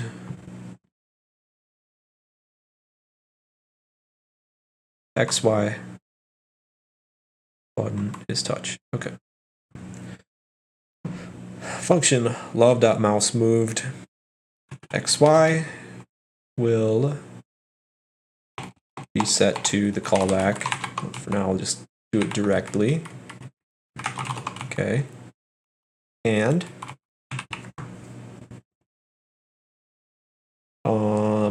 drag drop destructor. So, right, the destructor will set love.mouse moved to nil. That'll work. I think I can just set it to nil. Okay. And then it doesn't even need to store that necessarily. The other thing that it should do is set love.mouse up. Right? Is it mouse up? Mouse up? No? Yes? No? Okay. Mouse released. Okay. Mouse released to destruct, to self-destruct. Wow, this is way simpler than I thought. This doesn't need a library. This does not need a library at all. I'm not even going to save this. I'll leave it here, but I'm not going to commit it.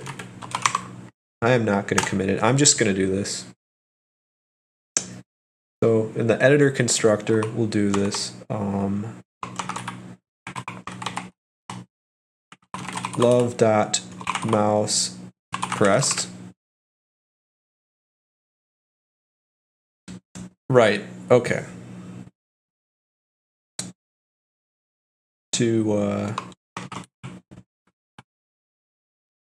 well, we'll do it in the instantiate function. Editor.instantiate self set to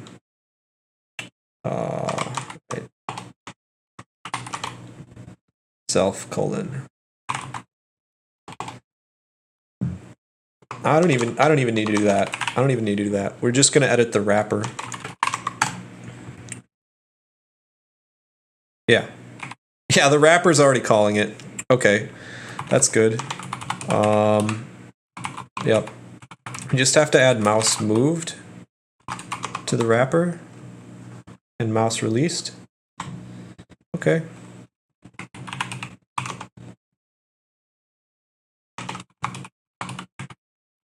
That's easy. These might even be the same. Released. Okay. Let's do this. Yeah, that didn't work. That's annoying. Whatever. Mouse pressed, mouse released. Okay. Cool. Safely mouse moved, mouse pressed, mouse released. Good enough for me.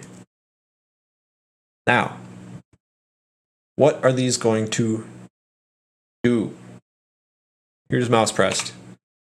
So right now, I do want the mouse to be able to activate the layer switcher, but we're just going to make every mouse press be conducive to a drag mode here instead. So, here we go. We'll go drag mode.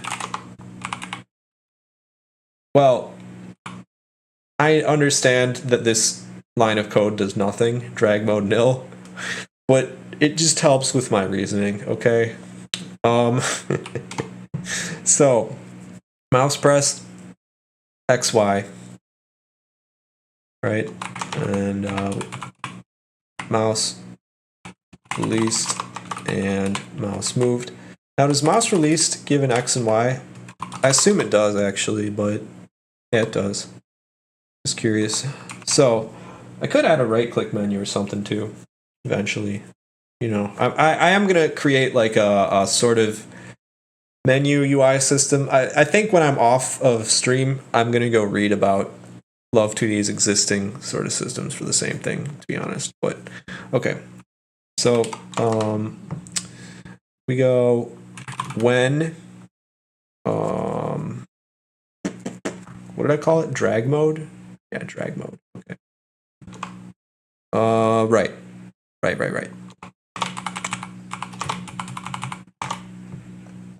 OOP eyes. Them? Wait. Okay. When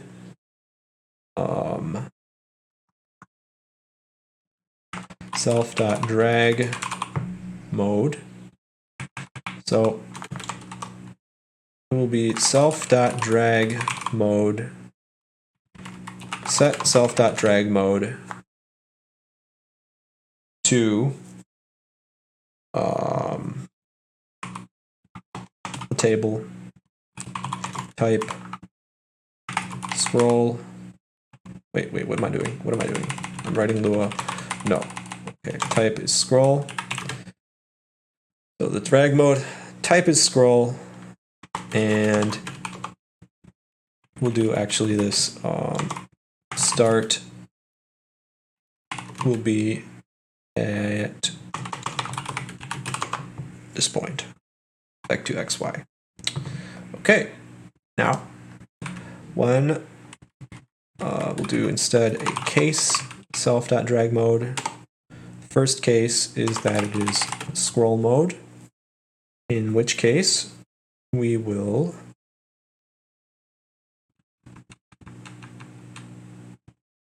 how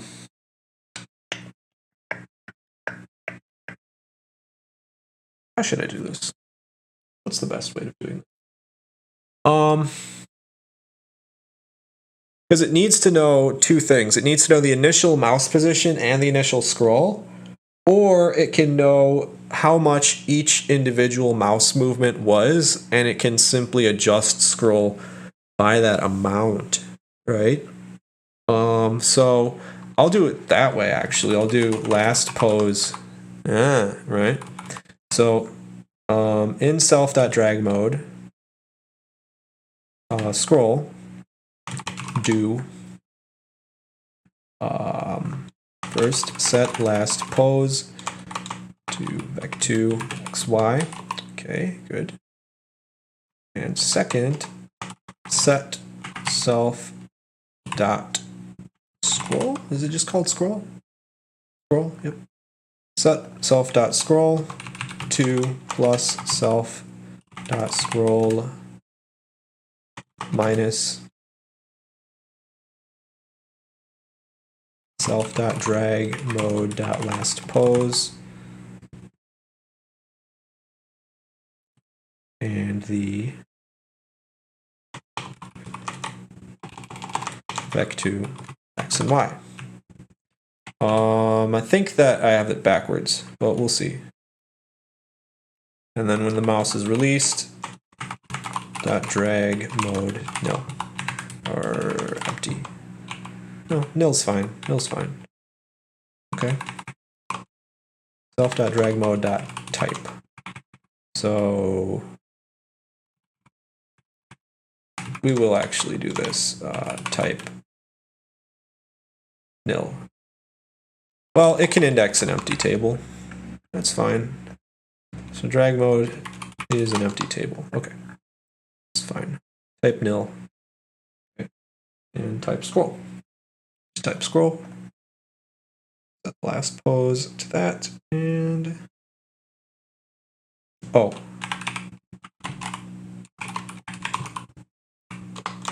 Okay, actually I have to do it after. Set self.scroll to the sum of self.scroll and this difference. Okay. Wrap.fnl. Oh.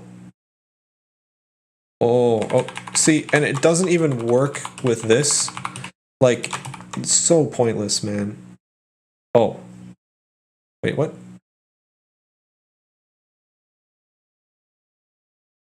Oh, wait, what?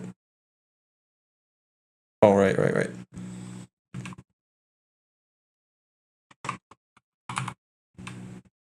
That's odd. Why was it like this? Or anyway. Case. Really? Wait, I thought Fennel just had a case. Is it a case? Yeah, there's a case. What? Unknown identifier in strict mode case. Since 1.3.0. What version of Fennel are we on? Wait, what? Okay, hold on a minute. Let's exit this, please. Fennel 1.2.1.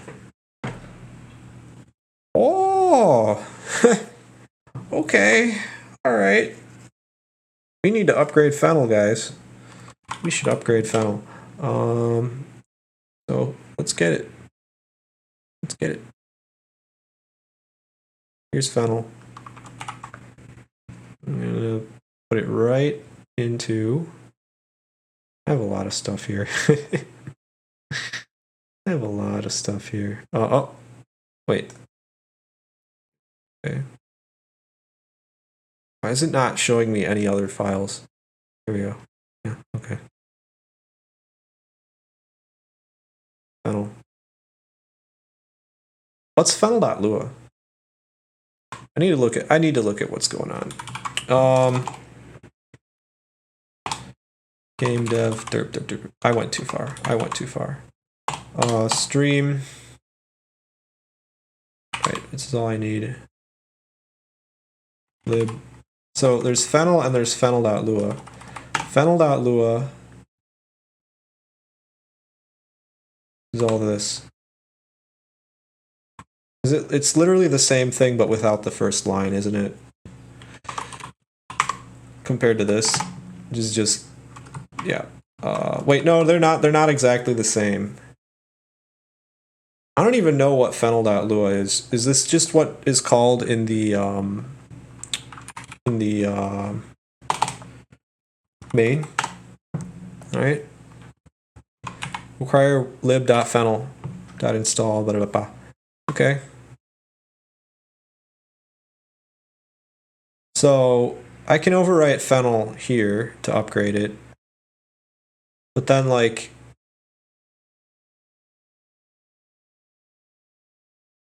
oh, download the signature.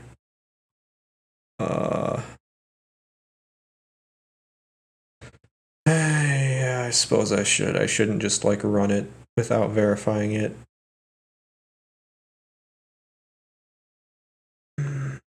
But,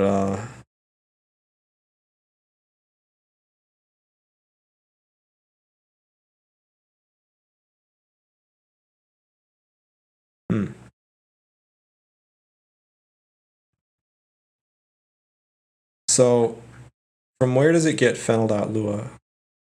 Oh, get the fennel.lua library. Okay. There it is.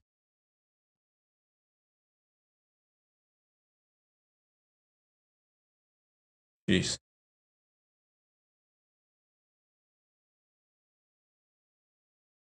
Okay.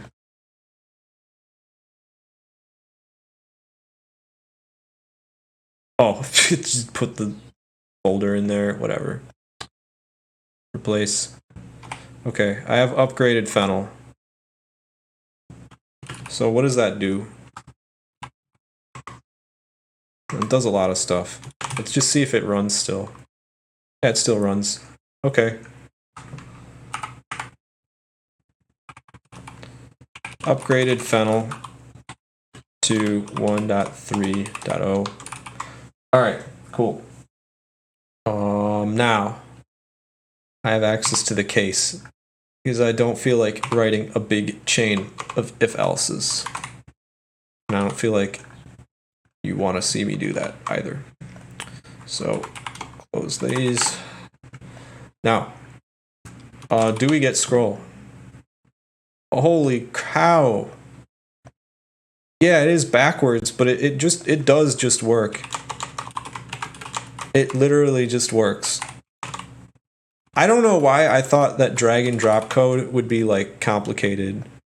It's literally not. It's literally so simple. Wow. It's kind of addictive. You know, my monitor's 120 FPS. I record at 30 FPS because it's like coding stream, but like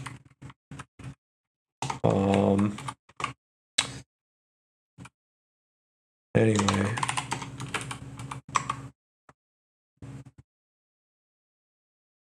So simple. Like I barely had to write anything. Add mouse moved and mouse released to wrapper. Okay. And added click and drag scroll. Okay. Very nice. Let's update the to-do because this is done. Editor panning is done. All right. Now,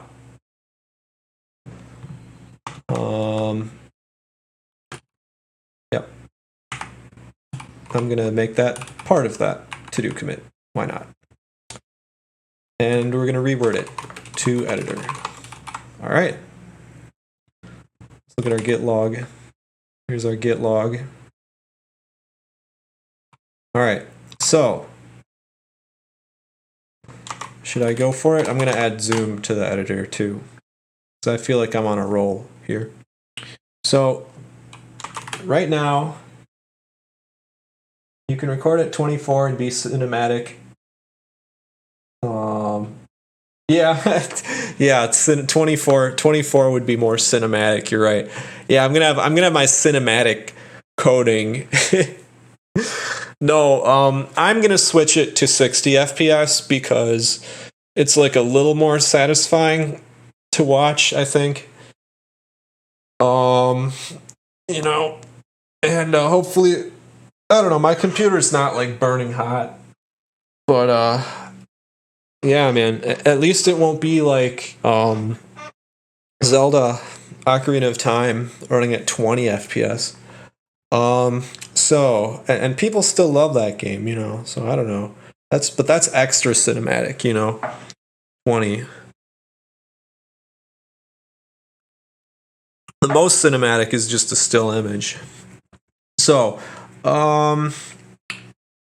what do we do now? What do we do? We add zoom. We add zoom. Zoom to the editor. Now, I'm going to go back to the wrapper here, and we're going to, we're going to add a set scale. We're going to have a set scale function to this thing.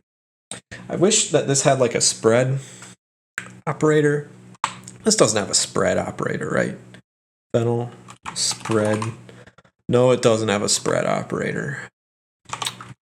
All right. I'm going to add spread. Spreads are good. Spreads are good. So, spread, take a table, take two tables, and combine them. Is that even, it couldn't even be called spread. Yeah, 24 SPF, seconds per frame. I thought that would be the sunscreen, right? SPF. So function util.spread. We'll do union. Okay, we're gonna use set theory. All right, set theory. Util.union, which will have to have some procedural code in it if I'm understanding it correctly, but that's okay. So out is a table, right? And look at my fluency just exploding here. And then we want to do for each KV in pairs A T set out KV. And literally just do like this, right? And then I can do like each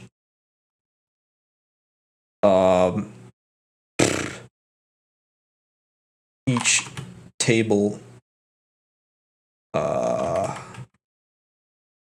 I table I pairs arg.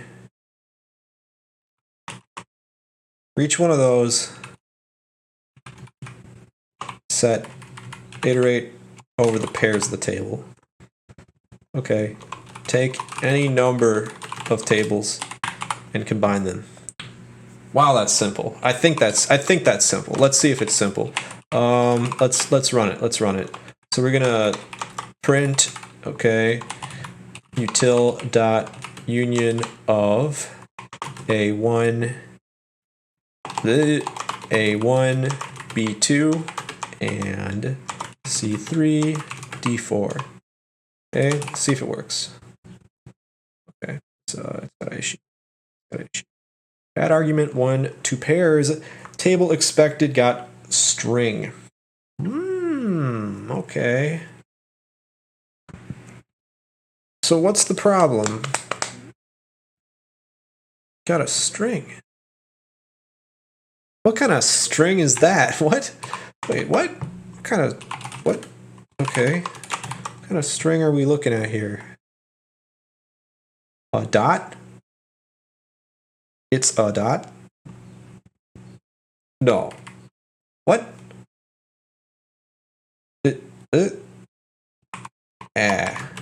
Make sure it's like actually printing. Yeah, it's just a dot. It's a space and it's a dot.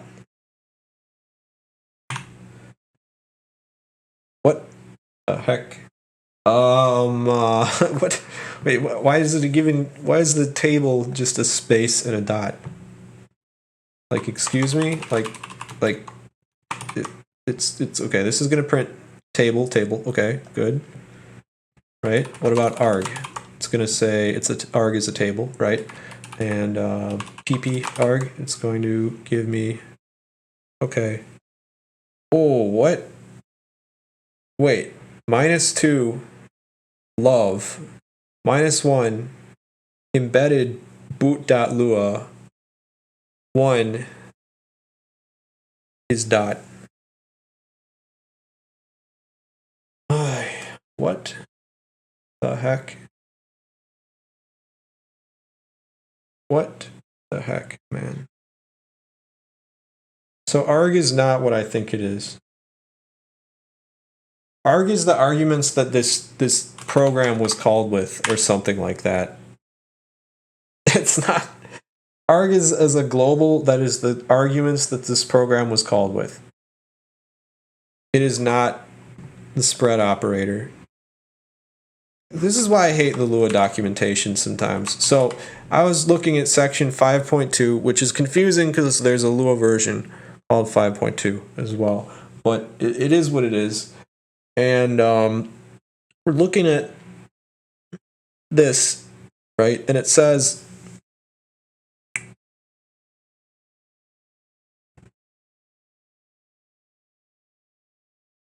perhaps, so instead of printing its arguments, print stores them in a global variable for later use. We can write this new function in Lua as follows. So print result is a global, right? The 3 dots indicate it has a variable number of arguments. When the function is called, all its arguments are collected in a single table, and the function accesses which the function accesses as a hidden parameter called arg. So when I use the ... I should be getting arg, right? Besides those arguments, the arg table has an extra field n with the actual number of arguments collected. I really don't think it just feeds in arg and n as like magic variables to every like variadic function, but I'm wondering like how like Lua variadic functions give me like very high level of confusion. Just I don't know how they work. Like they're implemented weirdly, and this is like the worst part of Lua is the variadic functions. I'm gonna admit. I think like one indexing is actually fine. It's just different, you know. This is not okay. This is just confusing. When we write a function that returns multiple values in an expression, only the first result is used sometimes. Oh, okay, that's fine. That's fine. Define a select function, right? So select is going to be a thing, yeah. Okay. All right. Yeah.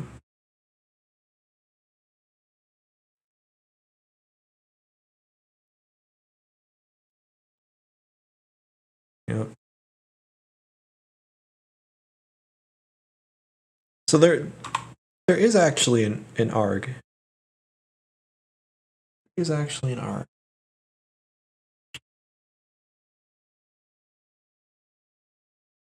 How did I do this in my point type again? Oh, I don't use variadic functions. This is a simple solution to this whole thing. Just don't use variadic functions. But I think like in Lua itself, right? Like let's say I go to a Lua shell, right? Not a Fennel shell, actual Lua shell.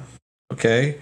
And we do a function hello. It takes ... and all I want to do is for k v in I pairs arg print kv, okay, end. I have to do, okay, do print kv end.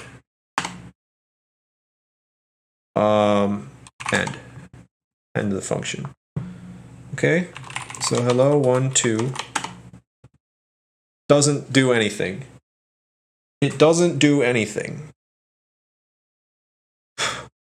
So what's arg? Okay, what ... I'm just gonna print arg, okay? What 1 2? It's a table. It is a table. Okay, so for kv in I pairs, let's do it just in pairs. Arg do print kv end. -1 Lua. So arg is not, you know, arg is there is no magic variable called arg that's being passed into variadic functions.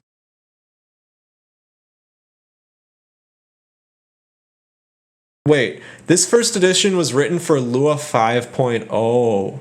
This is Lua 5.0 documentation. This is out of date. This is out of date. Hold on a minute. Hold on a minute. Games by Griffith says arg equals ... in braces. And this is what I was trying to do. Use the 5.1 docs. Okay. All right. 5.1 docs. This is what I was trying to do in Fennel, but Fennel might actually have a blind spot here. So let's take our function hello. Okay, I'm going to write it again. For kv in I pairs. Yeah, fine. In pairs of ... right? Well, it's it's going to be like this. Okay, there we go. Do print kv, end. End. Okay, hello, 1, 2. Prints 1, 2, 1, 2. Boom. Okay, thank you for that. Right, so that works. That works. But what about this? Like, can I wrap ... in the braces to make it work? No. Okay. Parse error expected even number of values in table literal. Okay, so make it an array literal, like so. And now the result of util.union is nil, because I just have to return out. Okay. All right. I don't know what I was doing wrong previously. Wait. No, I put this. There we go. Okay, out is a table, right? So I have to pretty print it, and it is a union that works. Okay. All right.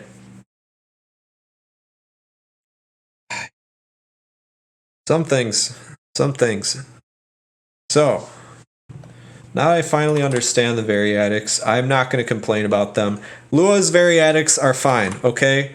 For the record, Lua's variadics, they're just fine, okay? They're just fine. There's no problem with them at all. So just ignore everything I said. Lua has great variadics. So let's wait. I don't want this to keep printing here. All right. What was I doing? Okay, I made this drag. I want to make a zoom. So, what I was doing was in the wrapper, right? I am passing this same set of like things to everything that I wrap, which includes set mode and screen size and possibly other things, right? So I want to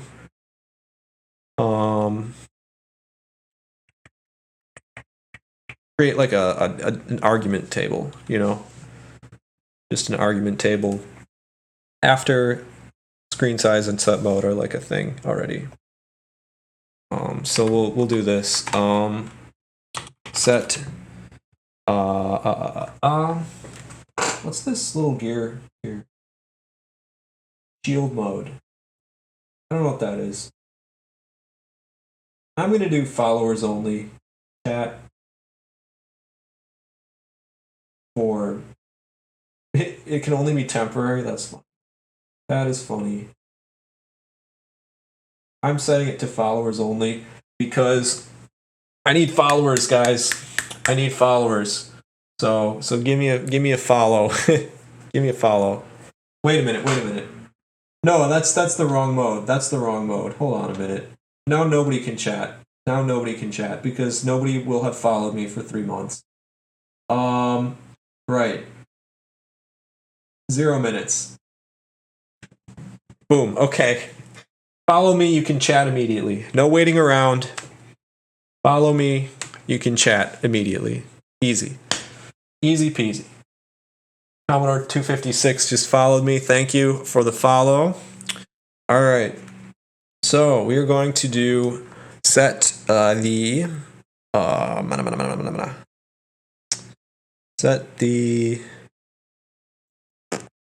don't know what to call it. I really don't. But we'll just call it the call table, okay? And I'll add a comment. Table that is put into every call to mode so that it has more functionality. Kind of, this is just very like arbitrary because this could be global, but I'm not having it be global because I want to be able to call things with different, like varying call tables potentially. But I don't know, it's getting hairy. This is just a hairy thing, but it is what it is. So set mode, screen size, okay. this will be the call table, and this will be a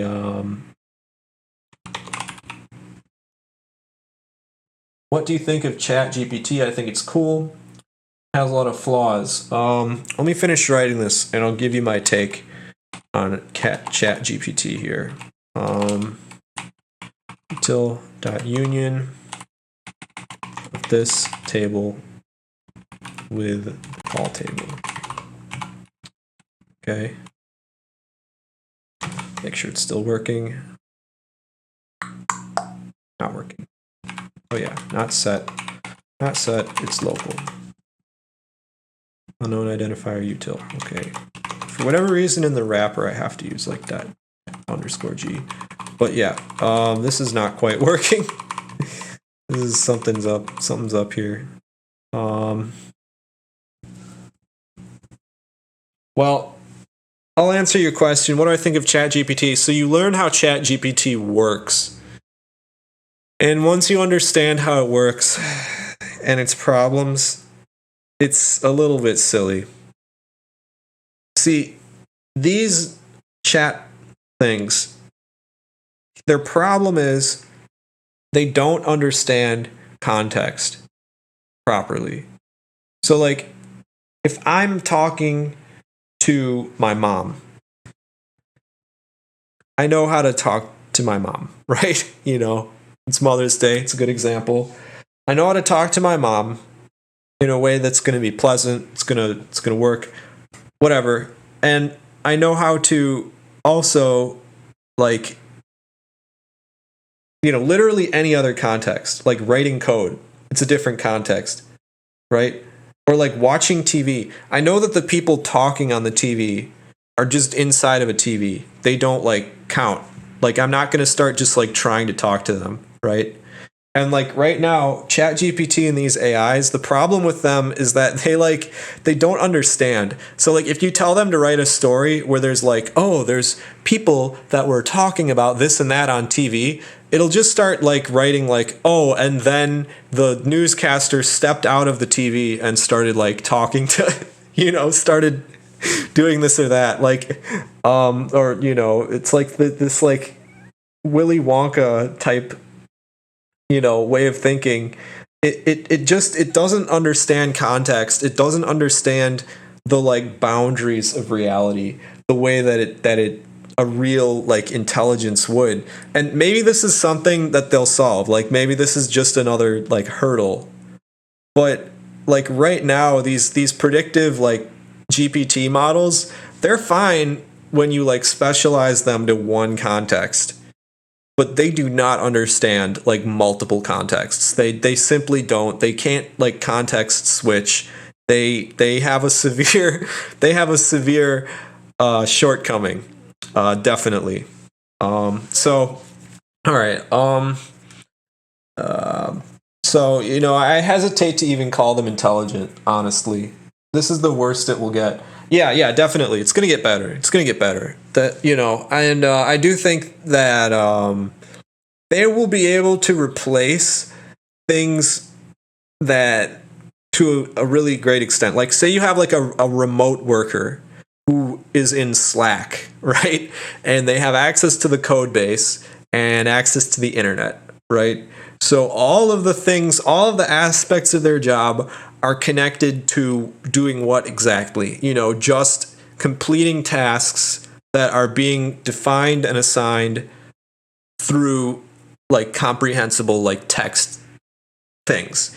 And a remote worker still has to go to like Zoom calls for meetings, right? So like the AI is going to have to go to meetings and interpret everything going on in the meeting and all of this. The AI is going to have like some prior experience. You know, it can't just be like an empty shell. The manager is not going to say like, okay, you have to like write this text here, you know, but like artificial knowledgeable. Yeah, it's knowledgeable, but like, it's going to be like eventually there's not that many hurdles to just like having like a worker who's just an AI, right? And they would work really fast and they're available 24/7. Like if the server crashes and you need a hot fix, you can just message your AI worker like, "Hey, the server crashed. Can you like find the problem and fix it?" Right? And it would just go and do it. So it would be way better than a human worker in that sense, but maybe better suited for lower level tasks, like maybe the server crashed due to some externality that only humans can comprehend, like a storm in Florida, or something. But like, what what barriers really exist when all the work is mediated through a screen and through video and text communication? All this stuff is going to be comprehensible by AI. It's not going to be like, so I do think that like the job of programmers, especially like non-creative programmers where they're just kind of like doing like rote work, like, oh, we need to add these forms to this website that correspond to these tables in the database, and we need you to write the API routes to connect the and then we need somebody else to write the forms that are going to submit to the API routes to the database. It's like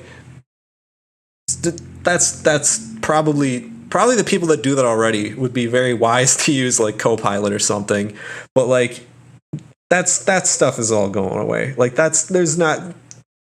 we shouldn't need someone to do that kind of stuff. It's just like this sort of creative programming that I'm doing now, I feel like is a lot more out of reach for the AI because it doesn't, and I'm sure it can get a sense of this, but like it doesn't have a sense of like human desire. Like there's things that just come from our lives, our lived experience, which some people try to reduce it to the physical and say that the AI will take over when cyborgs exist, right? And so once they can have like eyes and a body and be like touching stuff, at first they'll be maybe like a stupid kid, they can't even walk, but eventually they're going to be like, able to be like a useful like cyborg, and then that like experience of the world that they have going into their like brain, it's going to teach them all these things, and their brain won't have to be like that much more advanced than like a typical AI model. It's just that the inputs is like the nervous system, right, and the senses, and the output is the physical motion and maybe sound generation or other things, right? So you could say maybe I think that would be like the cyborg evolution would be like a step towards more general intelligence in a way and towards understanding the human world.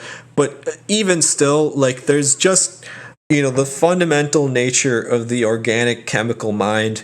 It's analog. There's no replacement. Like what you see like Samsung's, or was it Samsung? Like some company made like this cat, and it's just a robot that just has like a knit layer on it and some like shining eyes, and it's like that. I don't like that. Like when I see a cat, I like cats. I want to pet the cat or play with it or something. When I see that thing, I want to smash it. Like I'm not gonna lie. Like I literally just want to smash it with a hammer. I don't like. You can't replace that like analog stupidity. You just can't. We can't even digitally model analog circuits with full accuracy because you just can't simulate the continuous time domain. So like how are we gonna do that with a human brain? Like really, how are we gonna do that? It's not going to be there. People don't love robots. People don't love cyborgs. People don't love AI. They're not going to. They'll love them, like Replica. It's totally evil, Yeah, Cyborg is organic too. It's for people with dementia. We started with worms, fruit flies, and mice. Yeah, I mean, there's going to be people that like robots. There's already people that like robots. There's people that like robots. They're like into them. I mean, I tweeted out because I was looking at this thread of people just eating weird things, and this woman is saying like, "Oh, I have a data kink, and I like to eat flash drives."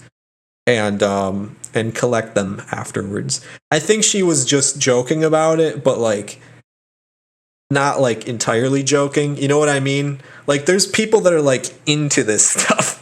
They're into the robots and the data and all this stuff. That's like, you know, they love it. They like love it. You know, like the way you love your cat, or you love, you know, cooking with fennel or something. Like, you know, I don't know. That like soft kind of love, you know, or your wife or whatever, or your mom. It's Mother's Day, you know, that's not that kind. I don't know. I think that's a fringe. That's a fringe. Yeah, the robosexuals, right? They're like these people, you know, the transhumanists and all this, and I just that's just not, you know, that's not attractive to me. That's not. I don't love AI the same way, and further, I don't love digital synthesizers and sounds the same way that I love the analog sound. I don't love 3D generated video game worlds the same way that I love stepping outside, right? Or even videos of the real world. I don't love the simulated version of the thing, that discrete system, right? Ultimately it's a discrete system. I don't love that the same way that I love the real thing.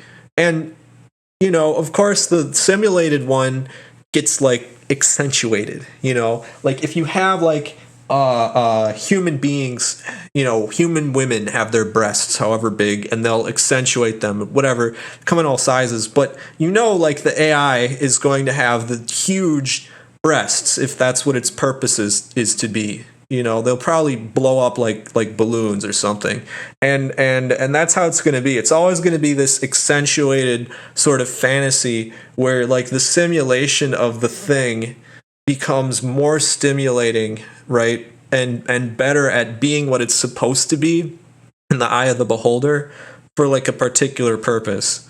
And so we're gonna. I don't know. I think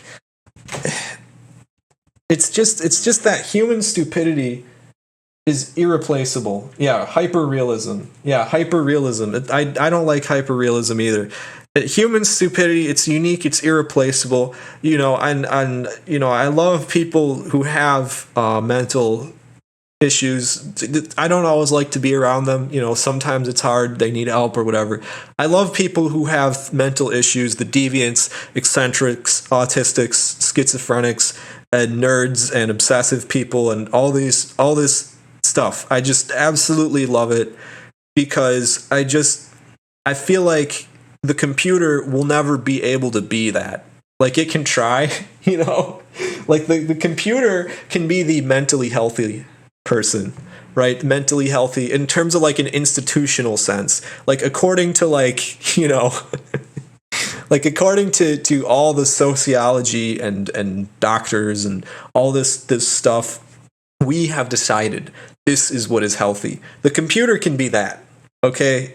The AI can be that. The computer is never going to be some eccentric person. It's not going to be. It has its own type of eccentricity, but it's ultimately this cold sort of thing. You know, like I don't laugh and think it's hilarious the way that like ChatGPT is repeating itself over and over again. You know, like yeah, neurodivergency. That's the great word for it. You know, I love that, right? I love that. I love the way that people vary. You know, I don't understand why people shame people who think and act differently, who don't fit in. Why do they shame that? Maybe there's some kind of correlation between neurodivergency and some type of dangerous divergency, like criminal behavior or you know, that kind of thing. Maybe that's true. You know, that may be true. So, you know, maybe there's something to it, but like, you know, the AI is never going to be that. It's never going to be that.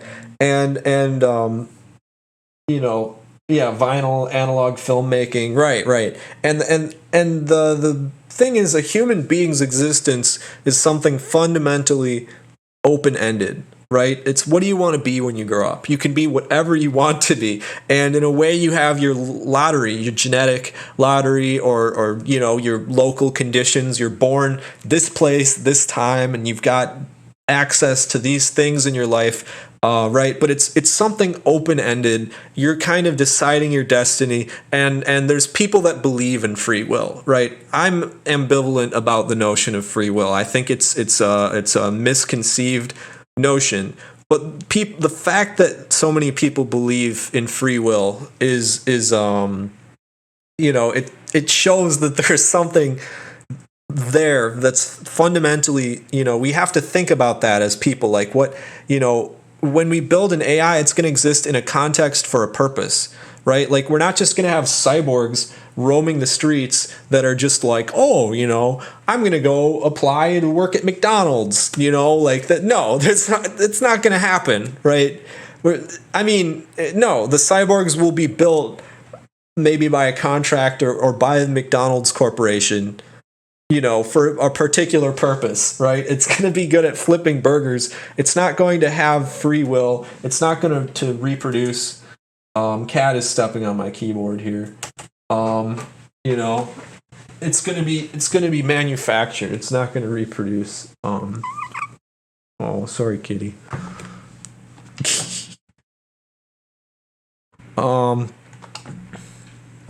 Anyway. I'm a human supremacist, after all. Her name's Pudding. I've had her for a few years. She was really anxious when I got her, but now she's pretty friendly. So yeah. So back to the code for a bit here. Well, I'm nearing 3 hours, actually. So, you know, I'm almost done. I just wanted to what did I want to do? Oh yeah. Wanted to just get this whole thing going here. Get this working. Figure out the problem that I introduced by altering the wrapper.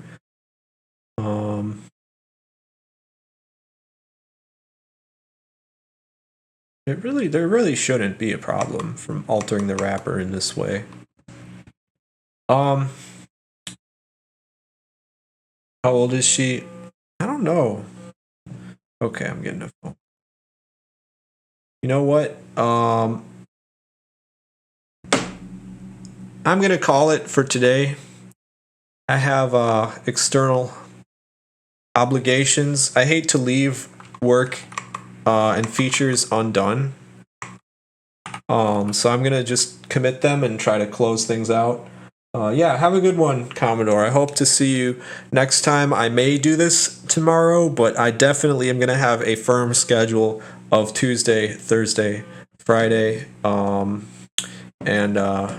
yeah, Tuesday, Thursday, Friday at around noon, maybe 11 or so. So yeah. Who are we rating? Yeah, that's a good question. I could go see who's around, but table union function.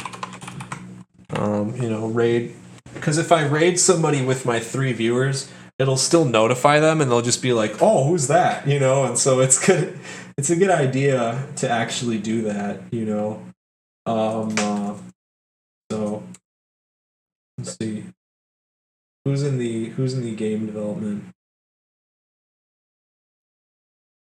Here, software and game development, right? Bitfields, C shader compiler. This is not a huge category if the top accounts only have like 1 or 200 viewers, but what is this? Spin the wheel to choose my next project. I'll raid the guy doing the Bitfields hero dev. Okay. The Council of Raider, but they can't grant you the rank of master. I'm guessing that's a reference to something. Oh,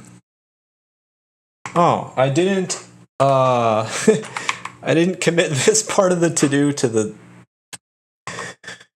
Hey. This makes me want to do like a rebase just to fit that in there. But it is what it is. Yeah, there's not really any huge significant changes. Star Wars Episode 3, okay, sure. I actually saw that one in theaters, but I hadn't seen the previous two, and I was kind of young, so I got a little bit confused. How old are you, Commodore, by the way? Before we go. Okay, yeah, editor zoom is next up. Okay, all right. I'm happy with this. There's yeah. And we're gonna go raid in your mid 30s. Yeah, I'm 26, but people say I'm more mature than a 26-year-old. So, but we're gonna raid a channel. I have to follow this guy first.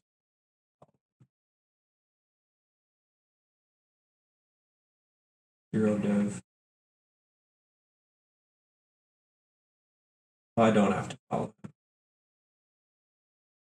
There we go, and we're done.